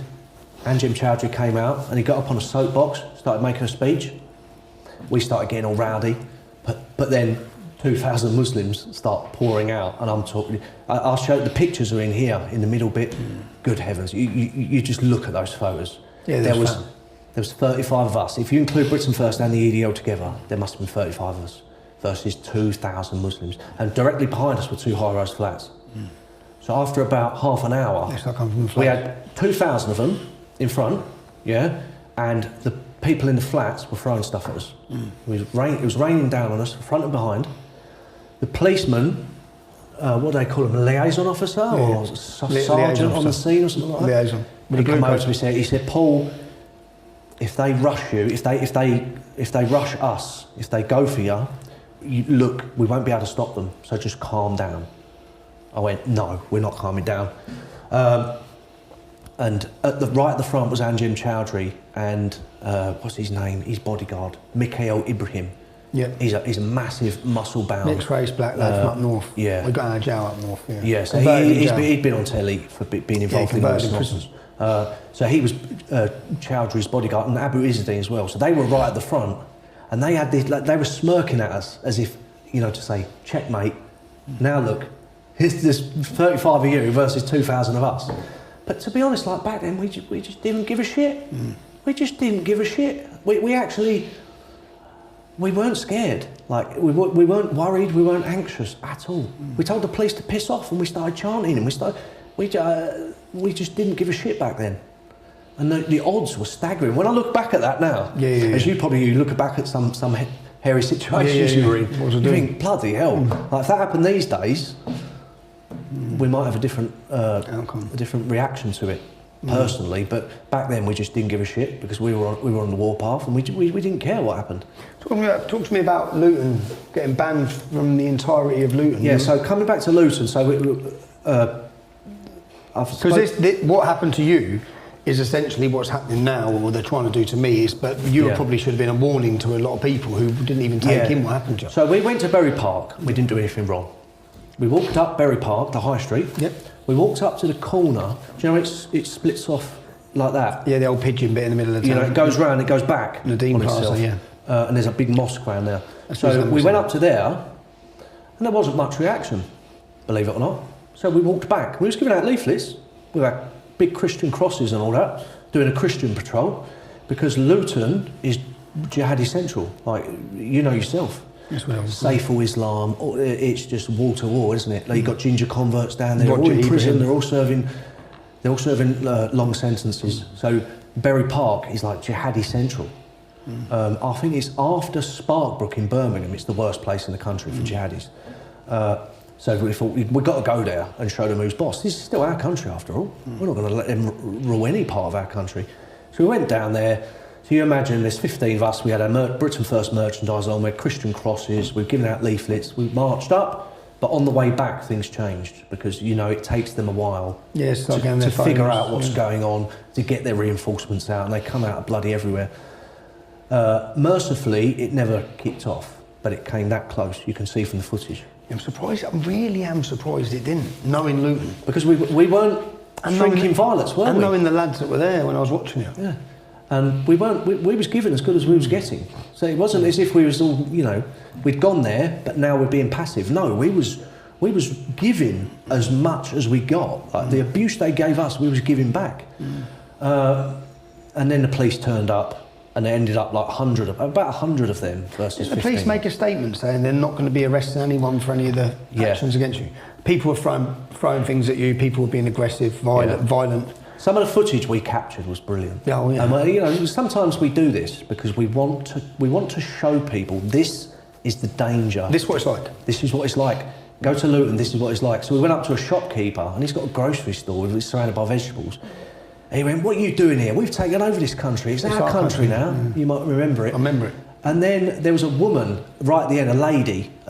She must have been in her early 20s. She came running up past the police, went, "The Muslims are going to take over. Watch." Now the video of this went straight up on Facebook, got 30 million hits. It became a global sensation because of the way these people reacted. But that's half the reason why we did it. Yeah, to show them look, this is what they think. This is Luton. This is an English town. This is Luton. This is jihadi central. There's people in this area like Saiful Islam, but Bedfordshire Police, as you probably know, are one of the worst lefty police forces in the country. They're really bad, and they were really bad against me, really bad, up until 2015, and then they haven't given me any hassle. Well, they came out and made an unprecedented statement. That's what my solicitor said. It's unprecedented for the police to say things like this. We're not going to enforce the law, basically. They put out a statement to calm the community, right? Talking about the Muslims in Bury Park, and they said, it doesn't matter what any of you have done, we are not going to prosecute any of you. Yeah, that's what they said. So they could have been waving knives. What they said. And that's because, you got punched through the car window as well in Luton. That was in the run-up. Yeah, in the run-up. He didn't get charged either. No. Right? So I was in Bury Park and I drove. They literally get away with what they drive up the hill to Dunstable. Yeah. So I was driving up there and a Muslim car was behind me, erratic, telling me to pull over. So I pulled over. You know, it's just up the road from where Saiful Islam came up to you when you had a journalist. And punched you in the mouth. He never got arrested. No. Well, this guy, he was a big fat Muslim. He'd already chucked beer cans at me back in Bury Park. So I stopped my car. I said, "What are you going to do?" He walked up to my window, threw a punch through, which hit. I turned off the key, put up the the handbrake, and I was just about to get out, and he walked back to his car. So I've got a violent Muslim extremist on video punching me in the face. There you go, Bedfordshire Police. I didn't do anything wrong. I wasn't arrested. I was driving for an English town. He got a no further action. I said, well, what about the video? How? Well, it's like when I was put into HMP Elmley years later in 2018. I was put into a prison in Kent. I was For what? Oh, we'll come on to this. Okay. It's a few years down the line, but basically, what happened was I was attacked by an Islamist prison gang in my cell. So the CCTV caught them going in the cell, shutting the door. They run in. 10 seconds later, I stagger out, covered in blood. Police interview everyone. No further action. You're lucky they didn't do you, bruv. No further action. You're really lucky. So even if There's on camera. Muslims, extremists attack me physically, and I've got it on camera, they still won't do anything. No, it's the same. So yeah, there's certain people. And they've done it to you before. Yeah, they've done it all the Yeah. time. Law's not enforced. So threats to kill. You saw the red-haired bloke. Threats to kill my kids. Yeah. Seen continued threats against the family. The police literally do not arrest them. Yeah. There's literally a green pass given to anyone who wants to assault or attack you. And what they're doing there is it's quite simple actually. You stand up and you rock the boat with the establishment. We'll let them. You're on your own. You're on your own. I stand up, rock the establishment, and rock the boat with the establishment. I'm on my own. You Don't go expect any help. you go to Andrew Chowdhury's house. They come and kick your door off. Yeah. But he's connected to 90 terror plots. No, no. He's surrounded by people who couldn't fix it. He gets left alone. He's only been he got put in prison for supporting ISIS, didn't he? Yeah. But that was only years and years after everything else making he'd done. all sorts of inflammatory statements and being connected to terror plots.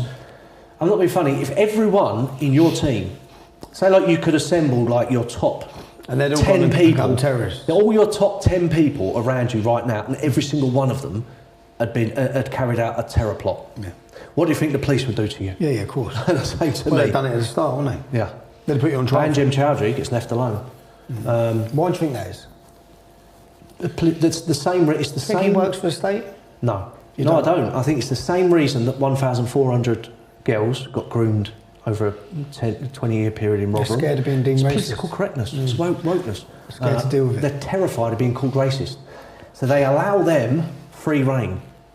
According to the security services, there's over 50,000 known wannabe jihadists walking the streets of this country. Over 50,000. They said we can't do surveillance on all of them. You know yourself, we're sitting on a ticking time bomb with all Yeah, this. until it all goes real bandy. Talk to me then. So they took you through the course. After that incident in Luton, we didn't finish there.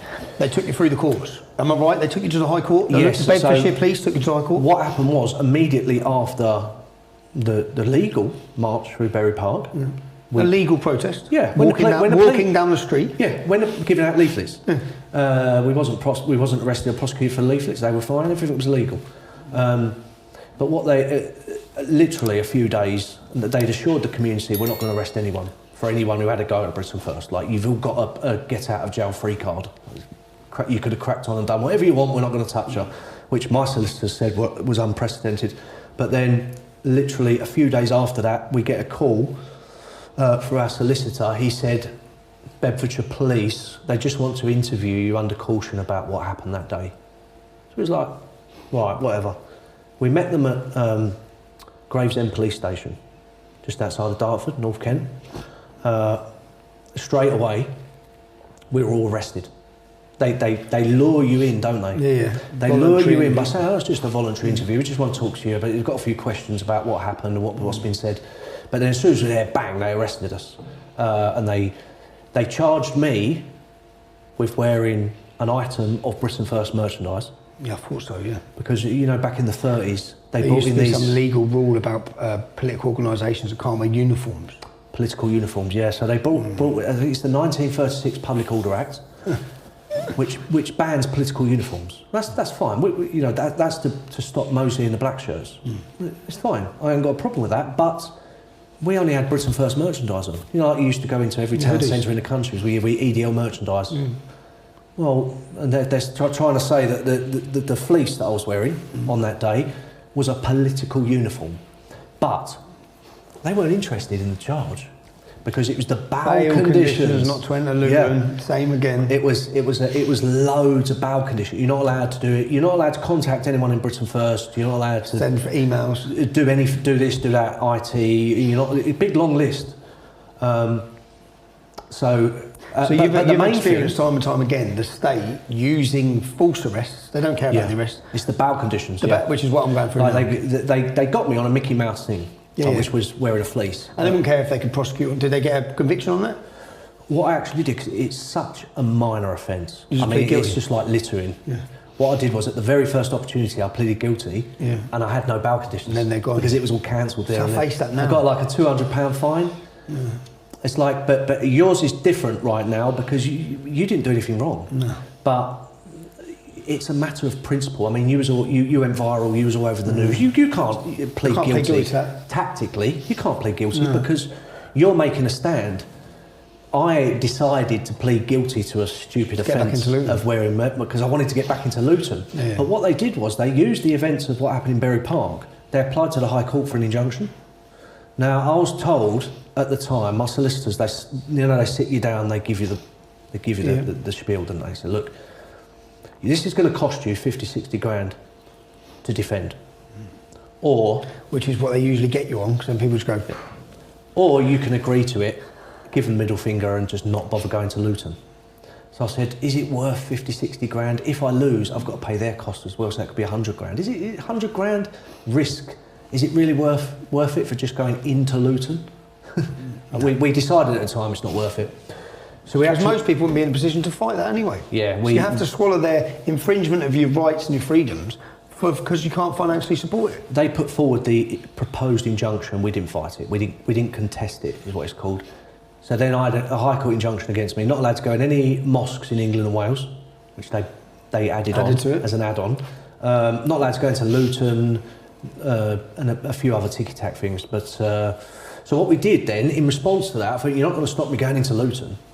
No way is that going to stop me going to Luton. So what we did was we hired out a hotel in London and we bought loads of electronic gadgets, cameras, radios, everything. So you imagine me we're in a hotel room, a meeting room in a hotel with a desk like this, and I've got CCTV and I've got radios, and all my activists went and held a day of action in Luton. But they was all wearing body cams, which fed back to my little control centre. So we held a day of action. We said, we held a day of action. We went straight back into Luton, but it was a remote-controlled day of action. It was great because we could see all my activists in the town centre getting loads of grief. The police were standing round. And they must have been thinking, fuck it all. And I was sitting there on the radio saying, go and do this, go and do that. So it's like a remote-controlled day of action in Luton. But the main thing, following on from that, I was banned. And this was like a year and a half after our little spate of mosque invasions.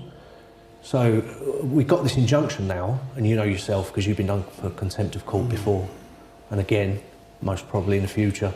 So there's you can get done for contempt of court and put in prison if you breach the injunction. So they get a civil injunction given by a judge with no jury, then they get the injunction against you, which you can't beat or can't win because you haven't got a jury. It's ruinously expensive as well. Yeah, and it costs you hundreds of £1,000s. And then you breach that, it's criminal. Yeah. They send you to jail again for a judge, no jury. So I was banned from every... It's a winning formula. I was banned from every mosque in England and Wales, and I wasn't too bothered because it was only like, 2 months we did that kind of stuff.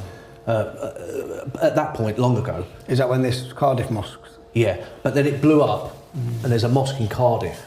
And I'll be brutally honest with you, I'd forgotten about this injunction. Like I'd forgotten about it. And I went to this one in Cardiff, and we just stormed in there looking for this imam. Justified anyway. The imam's sitting saying, telling his followers, telling his congregation that they can take non-Muslim women as sexual slaves. They can keep sex slaves if you're a Muslim. Grooming. That's the imam telling them in Cardiff, you can groom, you can rape these kids. But who cares if they say this crap in Medina or Baghdad or Tehran, but not in Wales, for heaven's sake. So we went up there, we was determined to confront this imam who said it's okay to keep sex slaves. So we've gone into the mosque, and to be honest, I'd actually forgotten about the injunction. It wasn't right there at the front of my mind at that time. But anyway, a little while after that, I was at Luton Magistrates because of they were prosecuting someone else in Britain First for what happened in Berry Park. Because I'd escaped, I'd wiggled out of it just by pleading guilty to the merchandise nonsense. But someone else was being prosecuted as well.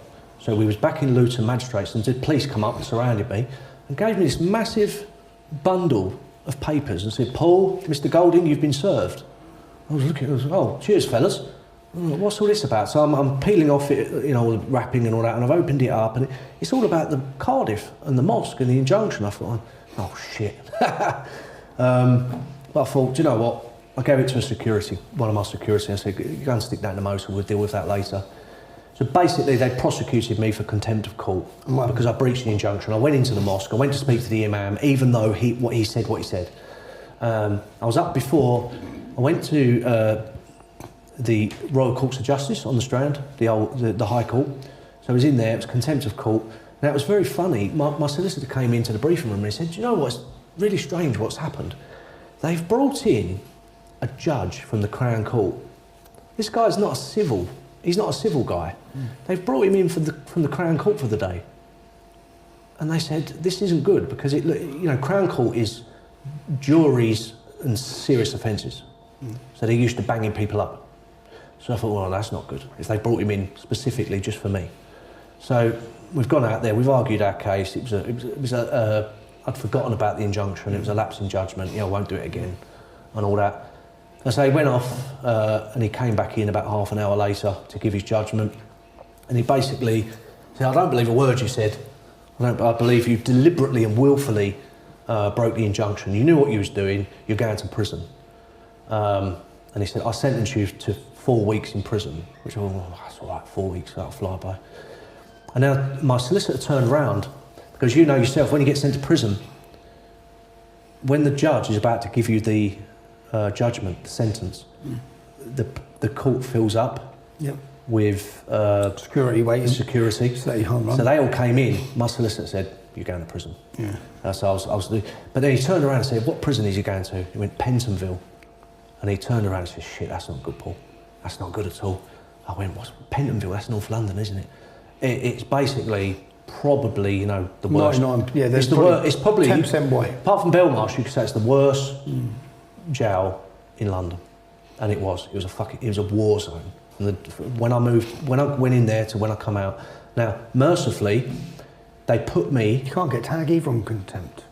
No. No, so you're doing 4 weeks. 4 weeks in Pentonville. No, it's immigrant gangs, it's shanks every day. It's a war zone. It really is. But mercifully, they put me on the detox wing, right down in the corner, and basically forgot about me. And I was in solitary confinement. Because when people like me and you go to prison, we don't go out into general population. They put me out into general population when I went to Elmley Prison in Kent, which we can come on to. And within 3 days, I was attacked by an Islamist gang. You've been attacked by an Islamist gang. Which they knew was going to happen. They know it was going to happen. They know, and then your last sentence, they put you into Belmarsh. They put you on a specialist wing of isolation. Yeah. So they put us, because you know yourself, 4 weeks of isolation feels like a year. Yeah.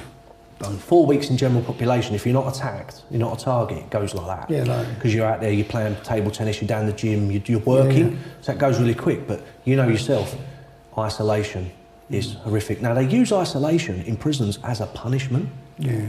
But when I've been in 3 different prisons for political reasons, and every prison I was in isolation. 23-hour bang up. I was just in my cell all day, every day. For day after day, for week after week. It's like you said. It is long. It really does grind. Time moves so slowly. It's only luckily I was on little ones each time as well. So I thought I'm out in 5 months, out in 4 months. Well, thankfully that time I only got 4 weeks. Yeah. Which was, I was. You're lucky to make out. I'm telling you, you're lucky to make out. With who we are, you're lucky to make out. Well, the first thing they did, and when I look at it with hindsight, the first thing they did, because now I've got the experience of Elmley and Liverpool prisons and so on, the first thing they did was chuck me out into a packed canteen in Pentonville. They chucked me out, they said, you've got to go and eat, go and get some food. Into the canteen, I was surrounded by blacks, I was surrounded by Muslims, beards everywhere, little hats, you know, the little hats the Muslims wear. I was in the middle of it, I was sitting there like this all the time. I thought, this is going to, just any moment now, there's going to be 100 fists coming from every direction. And then I was just eating my meal like this, like looking around. You know yourself, you've been there. It's hard work, isn't it? It's it's not good. Any moment like that, bang, you're in the middle of a real... I used to have back to the wall, always have my back to the wall. Stand my back to the wall the whole time. And but they threw me into that canteen when I first got there for an hour. And now, but then they put me on the detox wing, and I think, why did they do that? Why did they throw me out into... Why did they put me in isolation on a detox wing, which is like, you know, just well out the way of everyone. It's well out the way. So it's like I really put him in a quiet corner of the prison. But first of all, they put me into that canteen amongst all of them. I'm thinking that was quite malicious, because they did exactly the same thing when I went to Elmley, and I got a sustained injury. They'll say, go on, stick him out and get his food. He's got to go get his food, see what happens. Because they can justify, if they're up before a judge, if something terrible happens, they say, oh, we was giving him some food. Yeah. Bang, I've been attacked, and so on. But yeah, I did 4 weeks in Pentonville. That was my first taste of prison, and that was... What year was that? It wasn't like the physical danger part that bothered me. You know yourself. It's not... People like me and you, we come from rough areas, and we're up for a row, we're up for a tear-up. We've had probably dozens, hundreds of fights in our young lives. That's not what bothers us. We're not shrinking violence by any means. But when they put you in isolation, you can look at you can look at the time, can't you? And it's like 1 o'clock. And then you watch TV and you're bored, you might read a bit, you look at the thing again, it's only 1:30. Time goes so slow. It's just slow, and it's day after day, week after week, and it grinds you down. I remember when I was in Woodhill, it was Christmas time. It was Christmas, and I was in Woodhill, and I was put down the block. I was transferred from Bedford block to Woodhill block. Woodhill was maximum security, so I was treated as a first come in as an ACAT prisoner. I was in for a mortgage fraud as an ACAT prisoner. And when I got into Woodhill, there was no TV down the block, because certain jails don't have electricity pits down the block. Yeah. So there's no TV. I remember not knowing, actually, because it used to get dark so early, I remember thinking, I've got no idea of the time, because there's no clock in it, so I've got absolutely no idea what the time was. I wouldn't have known if it was 3 in the morning or 7 or 8 at night. I had no idea, man. It's hard work, isn't it? It's long. And the thing is, when I first go into prison, because out here in the wild, we're running at 100 mile an hour, there's millions of things going on, you're pulled in every direction. As soon as you go in there, the first week, I usually sleep about 14 hours a day. Slow down. Time goes quickly because you're just sleeping, napping, sleeping. Your body thinks, right, we can rest now, and it was quite overwhelming. The first week in Pentonville, I just slept. I was like hibernating, and then it, you know, I stopped needing to sleep, and then it just became boring on top of boring on top of boring on top of boring, and it was. The second time I got sent to prison was even worse, because it was twice as long, and I was actually put down the block for a lot of that. What was the second sentence for? So a few years after that, shortly after Donald Trump retweeted us, and that caused. I remember that day because you actually let us know about it. Did I? Yeah. I don't know if you can remember that. You actually rang up and said, "Oh, guys, Donald Trump's just retweeted you." Yeah. So we've gone, what? And he bang, he's retweeted 3 videos. It caused a massive diplomatic international... Parliament, wasn't it? It was crazy. We got condemned by the EU, we got condemned by Parliament, we got condemned by the Mayor of London, it was crazy. We got accused of wrecking the special relationship between Britain and America. That's how seriously they were taking it. So yeah, that was crazy, that was. Shortly after that, we became aware, we was based in Kent, and we became aware that there was an underage girl, about 15 she was, and she'd been out drinking, she was a little drunk, she walked into a kebab shop to ask for directions, she was lost. That's what I got done for contempt of court for. So she, and the guys the guys that were running the kebab shop were illegal immigrants, and they seized her, dragged her upstairs, and just gang raped her for hours and hours and hours. And every one of their DNAs was found on her? Yeah. This was in every hole? 15-year-old English girl, been raped to within an inch of her life. One of them left. One of them went to Italy. Yeah, and like you say, unbelievably, they were bailed. They were allowed to return to their kebab shop. No, they changed the name. They changed the name of the shops. Because you know what I done? When I heard about it, I went straight down there And I went to the business next door. I said, any schoolgirls been in there? She said, yeah, why? I said, so schoolgirls are going in using this business because there was a school at the end of the road. I was like, what the hell? So that's when I went to the court case. And then I went to the court case at 3 o'clock in the afternoon. I stood outside waiting for the blokes. I wanted to get pictures of them so I could start pumping the pictures around the neighbourhood. So I went to get pictures of them. And then the police... Yeah, because I think we was both on it at the same time, weren't we? Yeah. By the time I got home, I got raided. 7 in the morning, boom, the door went in. I got dragged before the court. You made a video on the steps of the court yesterday on your phone. Yeah. I was like, yeah. They give me 3 months to spend the sentence.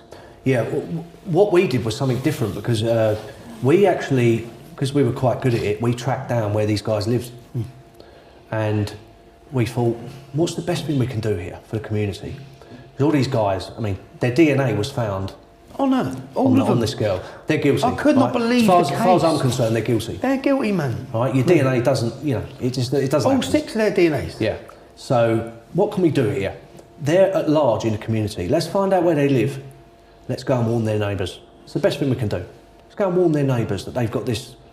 You don't know how many mothers and fathers have got young girls going in the that shop. road. Do you know what I mean? So we've got to do something about this. So we went to that kebab shop and did a video and tried to confront people, but it was all locked up and all that. But then we found out where they lived. And we went to the roads they lived in. We had a special leaflet made. So say, I don't know, they live at number 5. We leafleted everyone in the road saying, be careful, there's a sex pest, a rapist, paedophile, because he was underage, so he's a paedophile. A paedophile, migrant, rapist, gang rapist, living at number 5, just be careful. And then we went to his house, and he's not banging on the door, trying to confront him. And we did this. So a week passed, we put the videos up online, a week passed. We lived in Kent at that time, in the town of Tunbridge. Not Tunbridge Wells, the one next door, Tunbridge. So we're living there, we're driving through a country lane, and all of a sudden, bang, there's a police car in front, police car behind, police cars up the side, there's police cars everywhere. We're surrounded, it's like an SAS ambush. It's like, what's going on here? So we've pulled over, we're looking in every direction, there's police all around us. They all jump out, there's like 20 police officers around us, just like that. It was a real precision operation. So they've arrested us, confiscated our phones. Little did we know, at the same time they were raiding the house, carted away everything. Every USB stick, every laptop, everything we used to run Britain First, printers. On what charges? Printers, everything. They took everything. So when they questioned us and we said, yeah, we did it and we're proud of it. What we did, we warned the neighbours that these scumbags lived in their communities. More to the question I kept saying, why were they on bail? Why did you let them out? When you let them out, one of them fucked off straight out of your... You don't usually get let out. Not when you got the DNA matches. Yeah, if there's DNA, they don't get let out. So as the judge, I kept saying when they come for me, I thought, it's because of your failures. We're now highlighting your failures. You've allowed the children in this community to continually be at risk by these rapists. You fucked up, so now you're fucking us. Yeah. But then you're gone... So they'd arrested us, they'd taken us to Tunbridge police station. They kept us in for 24 hours, they questioned us, and they charged us with religiously aggravated harassment. Now, they would say that what they did was quite clever. They got the wives and girlfriends I read it. of the gang rapists acting like they to were make targets. statements. So that the target, because it would have looked bad if it was the rapist. if it was, I don't care. I happily went and harassed a load of gang rapists. I'm happy to do that. And everyone would have been on our side. So what they tried to do is say, no, you harassed their girlfriends. And we didn't go there, we didn't mention the girlfriends, we didn't know the girlfriends lived there, we didn't know anything, we didn't even know the girlfriends existed. Right? So why were you telling us we're harassing them? But that's what they did. They tried to make it seem as if we was harassing Women these innocent in their homes. girlfriends. Muslim women in their homes. They were petrified. Well, one of them wasn't even Muslim, and she stayed with him. She stayed with him even after he was convicted. And when we say convicted, they all got 20 to 30 years, yeah? Yeah, they got really long So, sentences. what happened to you for the crime? They prosecuted us, and the original paperwork, which I've still got, it details all of this in this book. The original paperwork had the rapist's name on it. So we was like, do you know what? If you want to prosecute us for harassing a bunch of rapists, migrant, paedophile gang rapists, go ahead and do it. We're up for that. and then a bit later down the line they changed it to the girlfriends. But then we went to court, and it was this slimy middle class, you know, and the Attorney General of the Conservative Party government got involved in that case. The Attorney General, who is a political appointee, he's a politician, he's part of the Tory government, sat down with the judge in our case, and he told him, these have got to go down. They've got to go down. Because what they was doing is... Was it Geoffrey Cox? It might have been. The same Attorney General who called the cases against me? It might have been. I can't say that for certainty, but it was a Conservative. It was under Theresa May. Theresa May was Prime Minister. That was Geoffrey Cox. He's the one who made the charges come against me each time. But what they were doing, we didn't know at the time. They were setting us up for anti-Muslim hate crimes. Now that's the way the media framed it, anti-Muslim hate crimes. Where's the hate crime? Where's the anti-Muslim? These guys are migrant gang rapists. All their DNA was found in an underage child, right? We went and warned the neighbours. Where's the anti-Muslim hate crimes in all of this? Nonsense. But that's what the media spun. So we came to trial, we was found guilty, no surprises there, no shock. I was sentenced to 9 weeks in prison, and that evening I was carted off to HMP Elmley on the Isle of Sheppey in Kent. 9 weeks in prison for putting a warning leaflet for a man who was, the week later, convicted of gang rape of a child. Yeah, it was like a couple of weeks. It was like literally a couple of weeks, and these guys, all of them were found guilty. Every one of them. Of paedophilic gang rape. You couldn't make it up. It is unbelievable. Yeah. But the way the media presented this to the people, and more importantly, to Facebook, was that we had engaged in anti-Muslim hate crimes. Using and we'd been sent to prison. Facebook. Now I was sitting there in prison. Is this what got you removed from Facebook?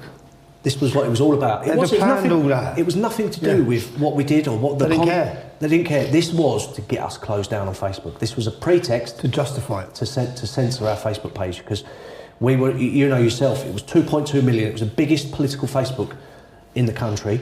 It was more than all the mainstream political parties combined. It was bigger, and it was we were reaching more people than the BBC every week. It was massive.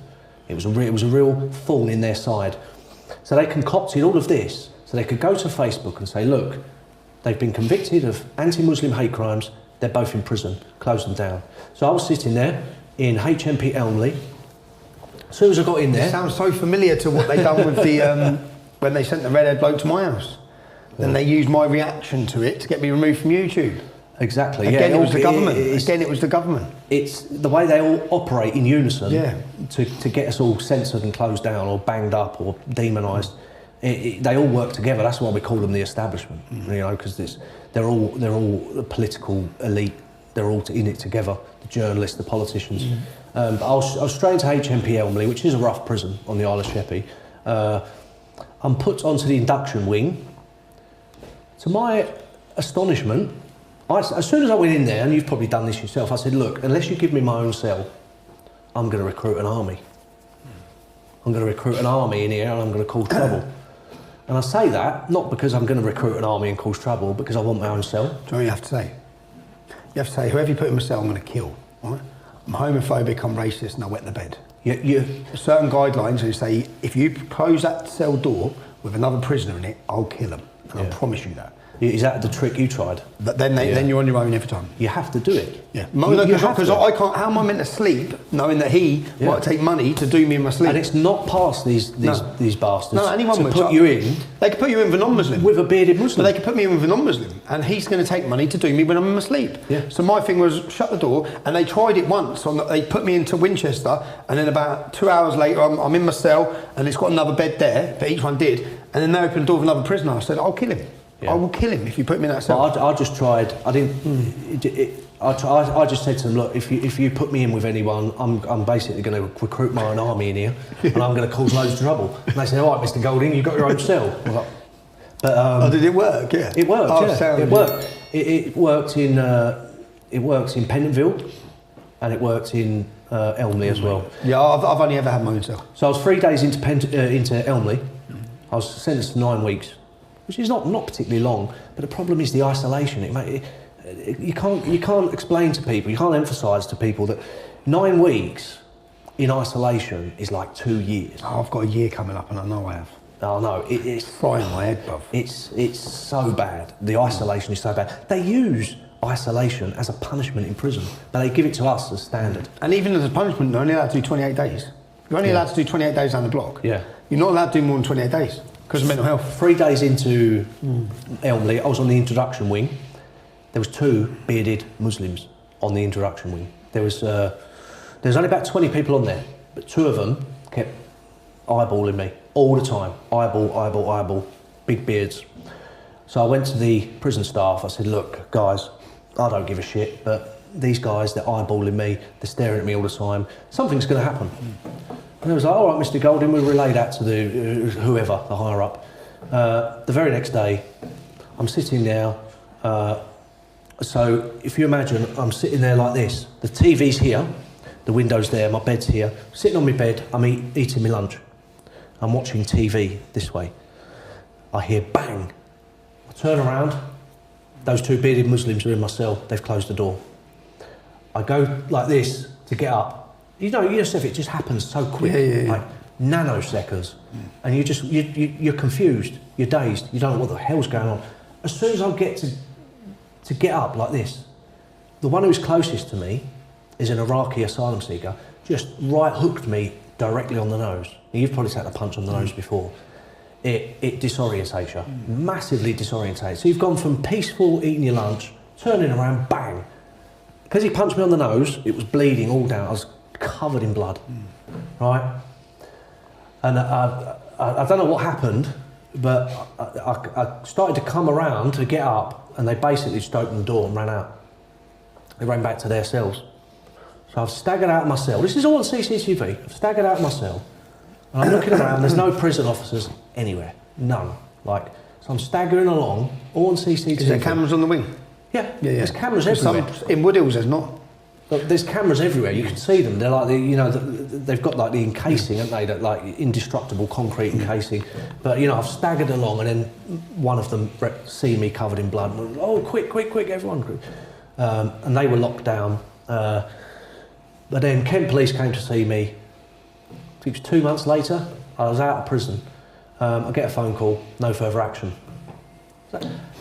How can it be no further action? They're on video, for heaven's sake. I sustained injuries. So it was a sneak attack by a Muslim. You're lucky though. So was that on the induction wing? Well, one of them. Because if it had been on the main wing, they'd have been able to plan it properly with tools, weapons. Well, what happened next was even worse, in my opinion. But when they came in my cell, one of them had a pen like that. They hold a pen like that. Yeah. So I thought, I'm going to have to fight for my life here. This is serious. But I was so disorientated by being punched on the nose. I was in cloud cuckoo land for a good 20 seconds.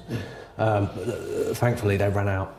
But no charges, no prosecution, nothing. Okay, so next thing they do is they take me from the induction wing, which is like, spur A, and they take me around the corner and put me on spur B.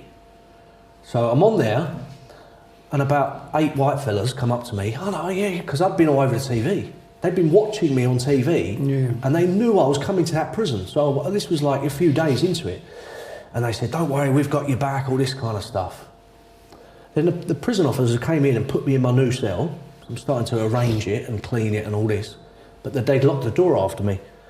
And then one of these guys who had expressed support said he'd look after me in there. He came down and said, listen, Paul, I've got to tell you, the Muslim lifers, two landings above, they're up there and they're talking about coming down and killing you. So I was like, what do I do here? Do I just get stuck in or... So because lifers will. Yeah, they've got nothing to lose. So I thought, you know what, just see what happens, tell the prison officers. So I went and told the prison officers. I didn't know who they are, I wasn't snitching, so I didn't know who they are. I said, I've been told by someone in here who said they're going to watch my back, that the Muslim lifers up there are plotting who's going to kill me. Like they wanted to go for me, they was going to do something. So what they did was they locked me down and said, we'll be back. So I'm sitting in the cell, and I hear banging on the door. So I've got up, went over to it. You've got the little slits? Yeah. There's like 4 Muslims there. 4 Muslims. Why you locked the door, bro? All this. Are you cowardly? I said, I didn't lock the door. Open the door right now. See what happens. Bravado. But then they all walked Oh, off. I know all these feelings, man. I know. You've been in and out of prison. It's not good, bro. It's like, as I thought, I've got Muslim lifers upstairs. They've just come to my door. I've got a few boys there who've come up to me and said, you know, That's we a support first. you. Surprised by that. We support you. We're going to watch you back. But a team of prison officers, they locked down the unit. They locked down the whole spur. Then they came in my cell. They said, get your stuff ready. We're going somewhere else. I said, oh, really good. Put me They somewhere. must have known this was going to happen. That's, Of course why, they did. Why let it They happen did on it the first deliberately. night? Yeah, they've done it deliberately. They know what's going to happen. It's like I've read in your book that they put you in a room With them. with a bunch of Muslims. What did they think was going to And happen? then lock the door. So, you know, next thing you know, they've taken me out. They've taken me off this spur.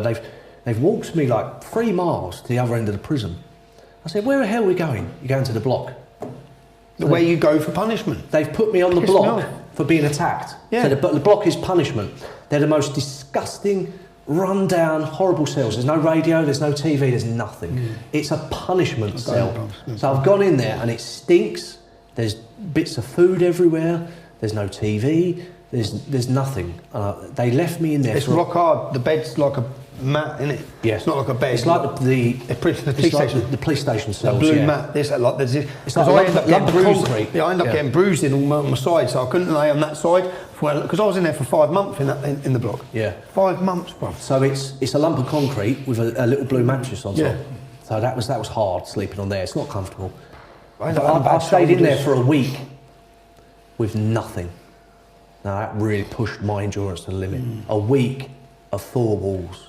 I mean, that is real hard work. That is real hard It going. doesn't sound hard work. I try explaining it to someone. Go lock yourself in your bedroom and don't come out.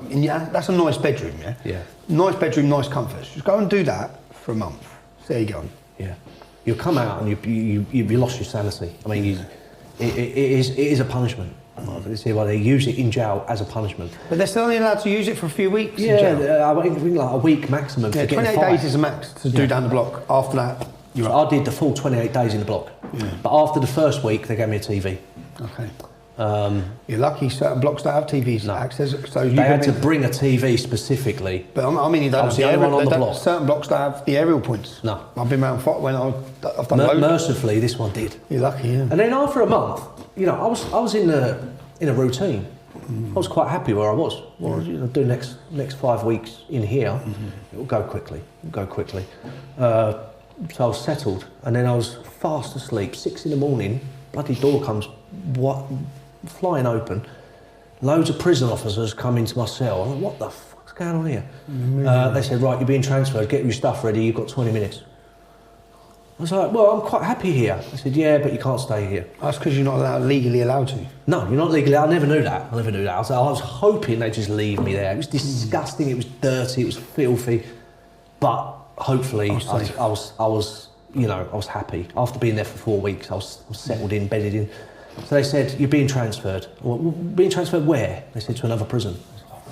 Because then you have to go through it all again. People at home can't appreciate what the kind of anxiety that creates. That's bad in itself. Where am I going?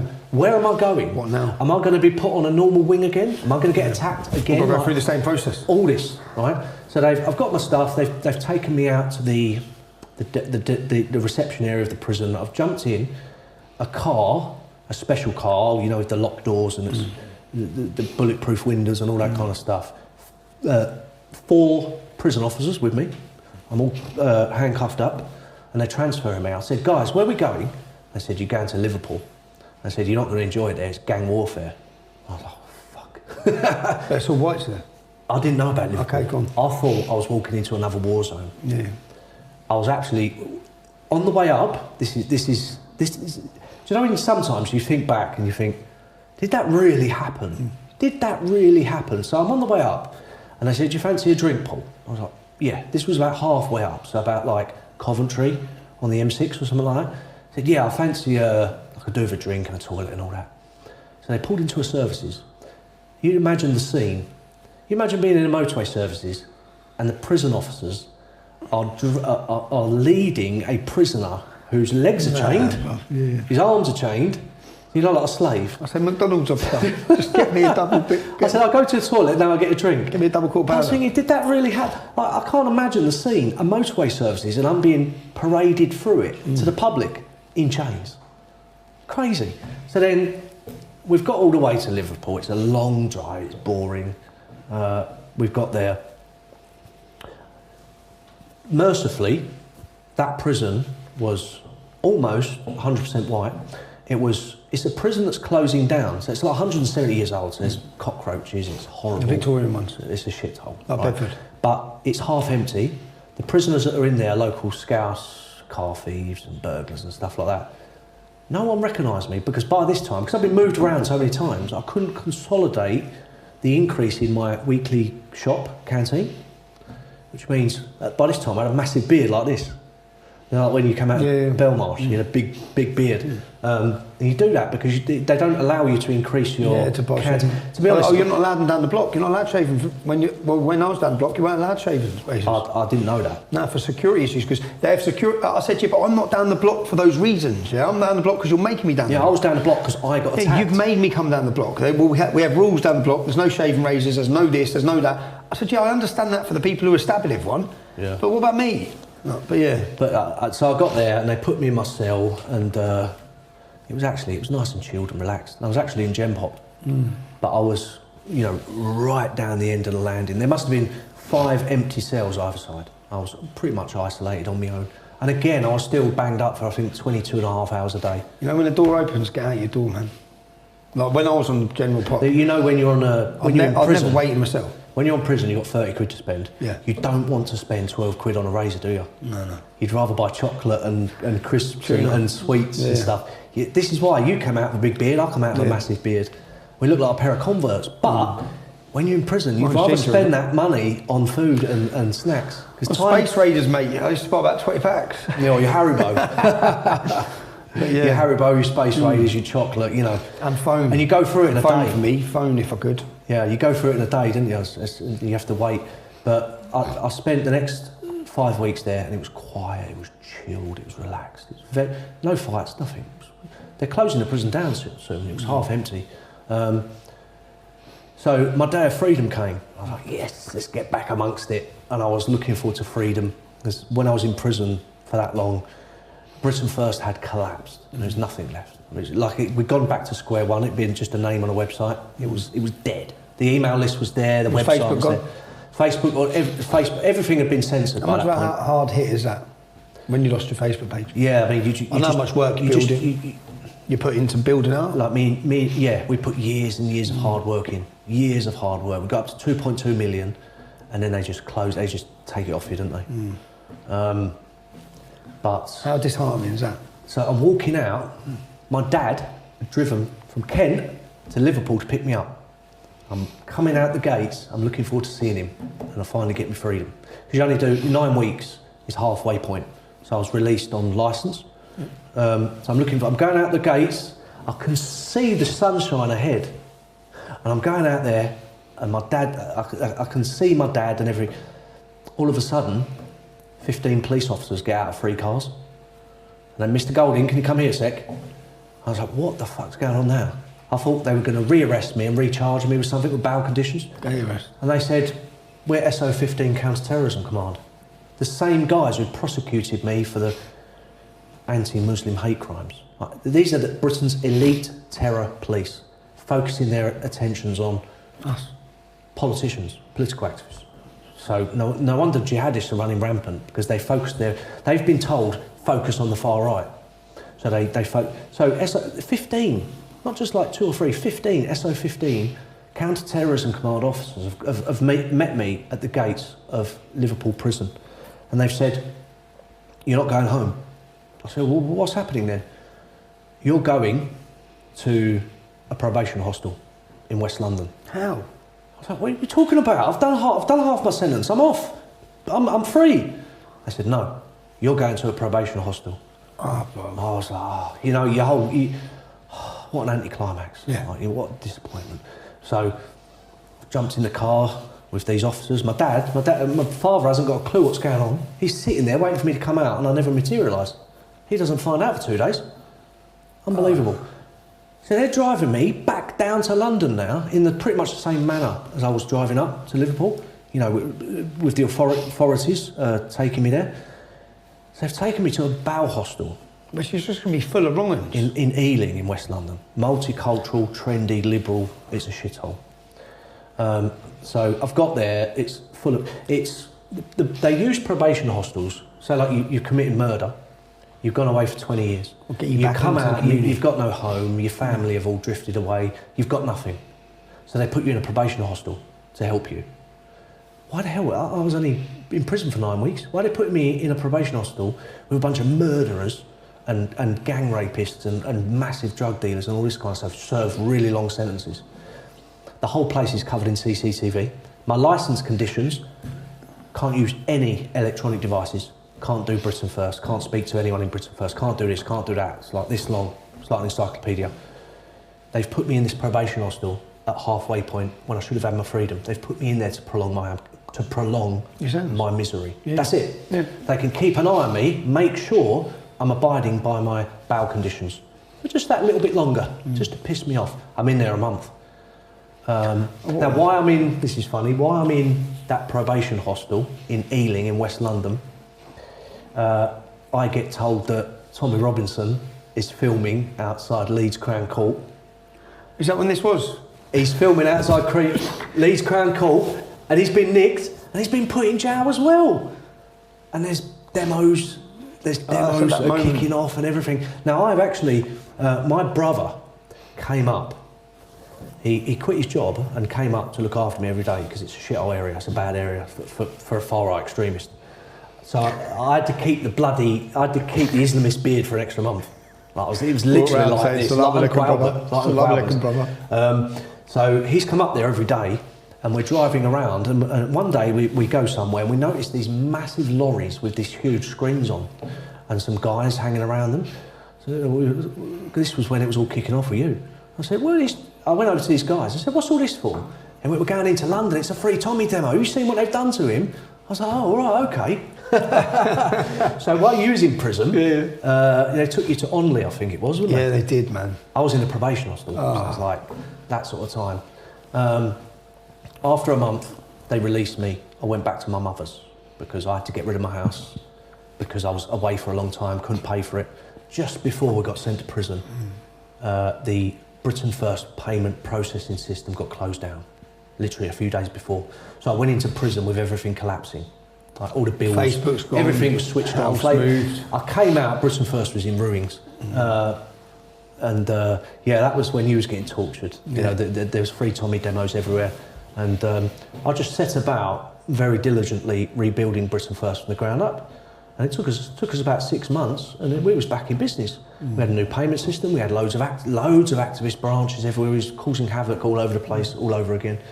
But yeah, that was the last time I've been to prison. Shortly after I came out, I sat down and I thought, I've got everything I've been through. We've only scratched the surface. Oh, mate, I know. It's like by the way, I've gone through the questions I can put to Paul. We could probably do a part 2, part 3. We probably could have done it like that. And you know yourself, you've written 2 books about your story. It's difficult cramming it all in, isn't it? Yeah. Even in a podcast, but in a book it's difficult. But I wrote this book, and it forensically details everything, plus 10 times more than what we've spoken about in this podcast. Yeah, there is a lot more. There's a hell of a lot more because we've only touched on a lot of the actions. We've only got a a couple of hours. Yeah, you've done a lot of actions. Where can people buy this book, Paul? Well, just on the Britain First website, Which is BritainFirst.org. You can search for it on Google. You know, it's just on the website. You'll find it. But it is. Where can people follow you? It actually stopped. 5 years ago. This book, so you need to do an update. So I'm going to do an update this summer because I'm going to do an update every 5 years. There's enough's happened in that 5 years. Rebuilding Britain First, more arrests, more persecution, more bail conditions, SO15 harassment, loads of stuff. Like I say, we could probably do a second part of this on the last 5 years since I came out of prison. Last time. We will. There's so much to talk about. I think we've been going. Where can people follow you?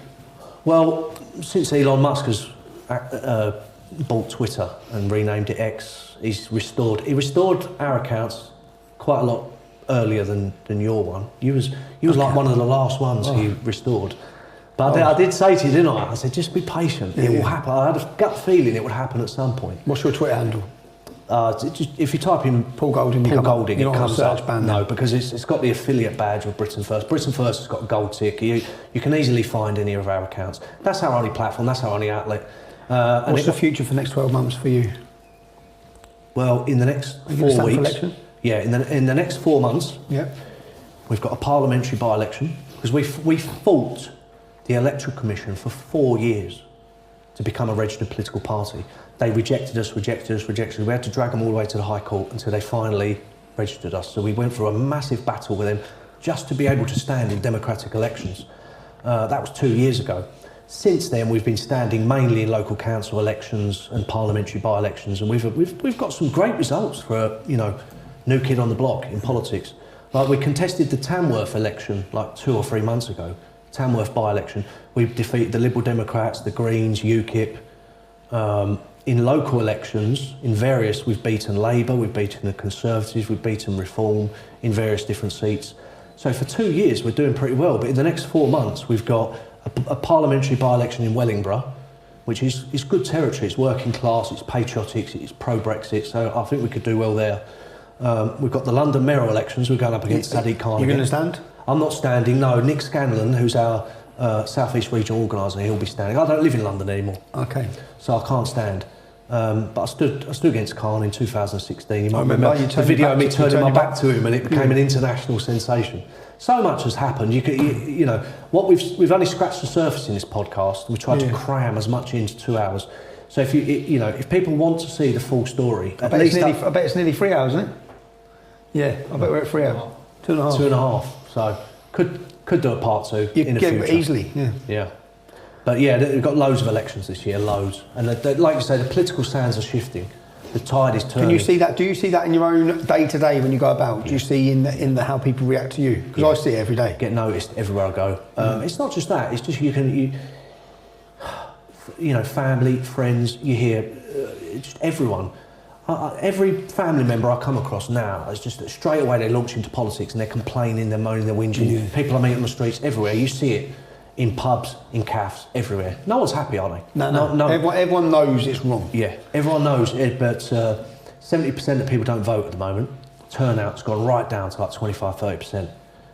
Need to get involved. So hopefully in the future, if people got something worthy to vote for, and like I say, it's different now.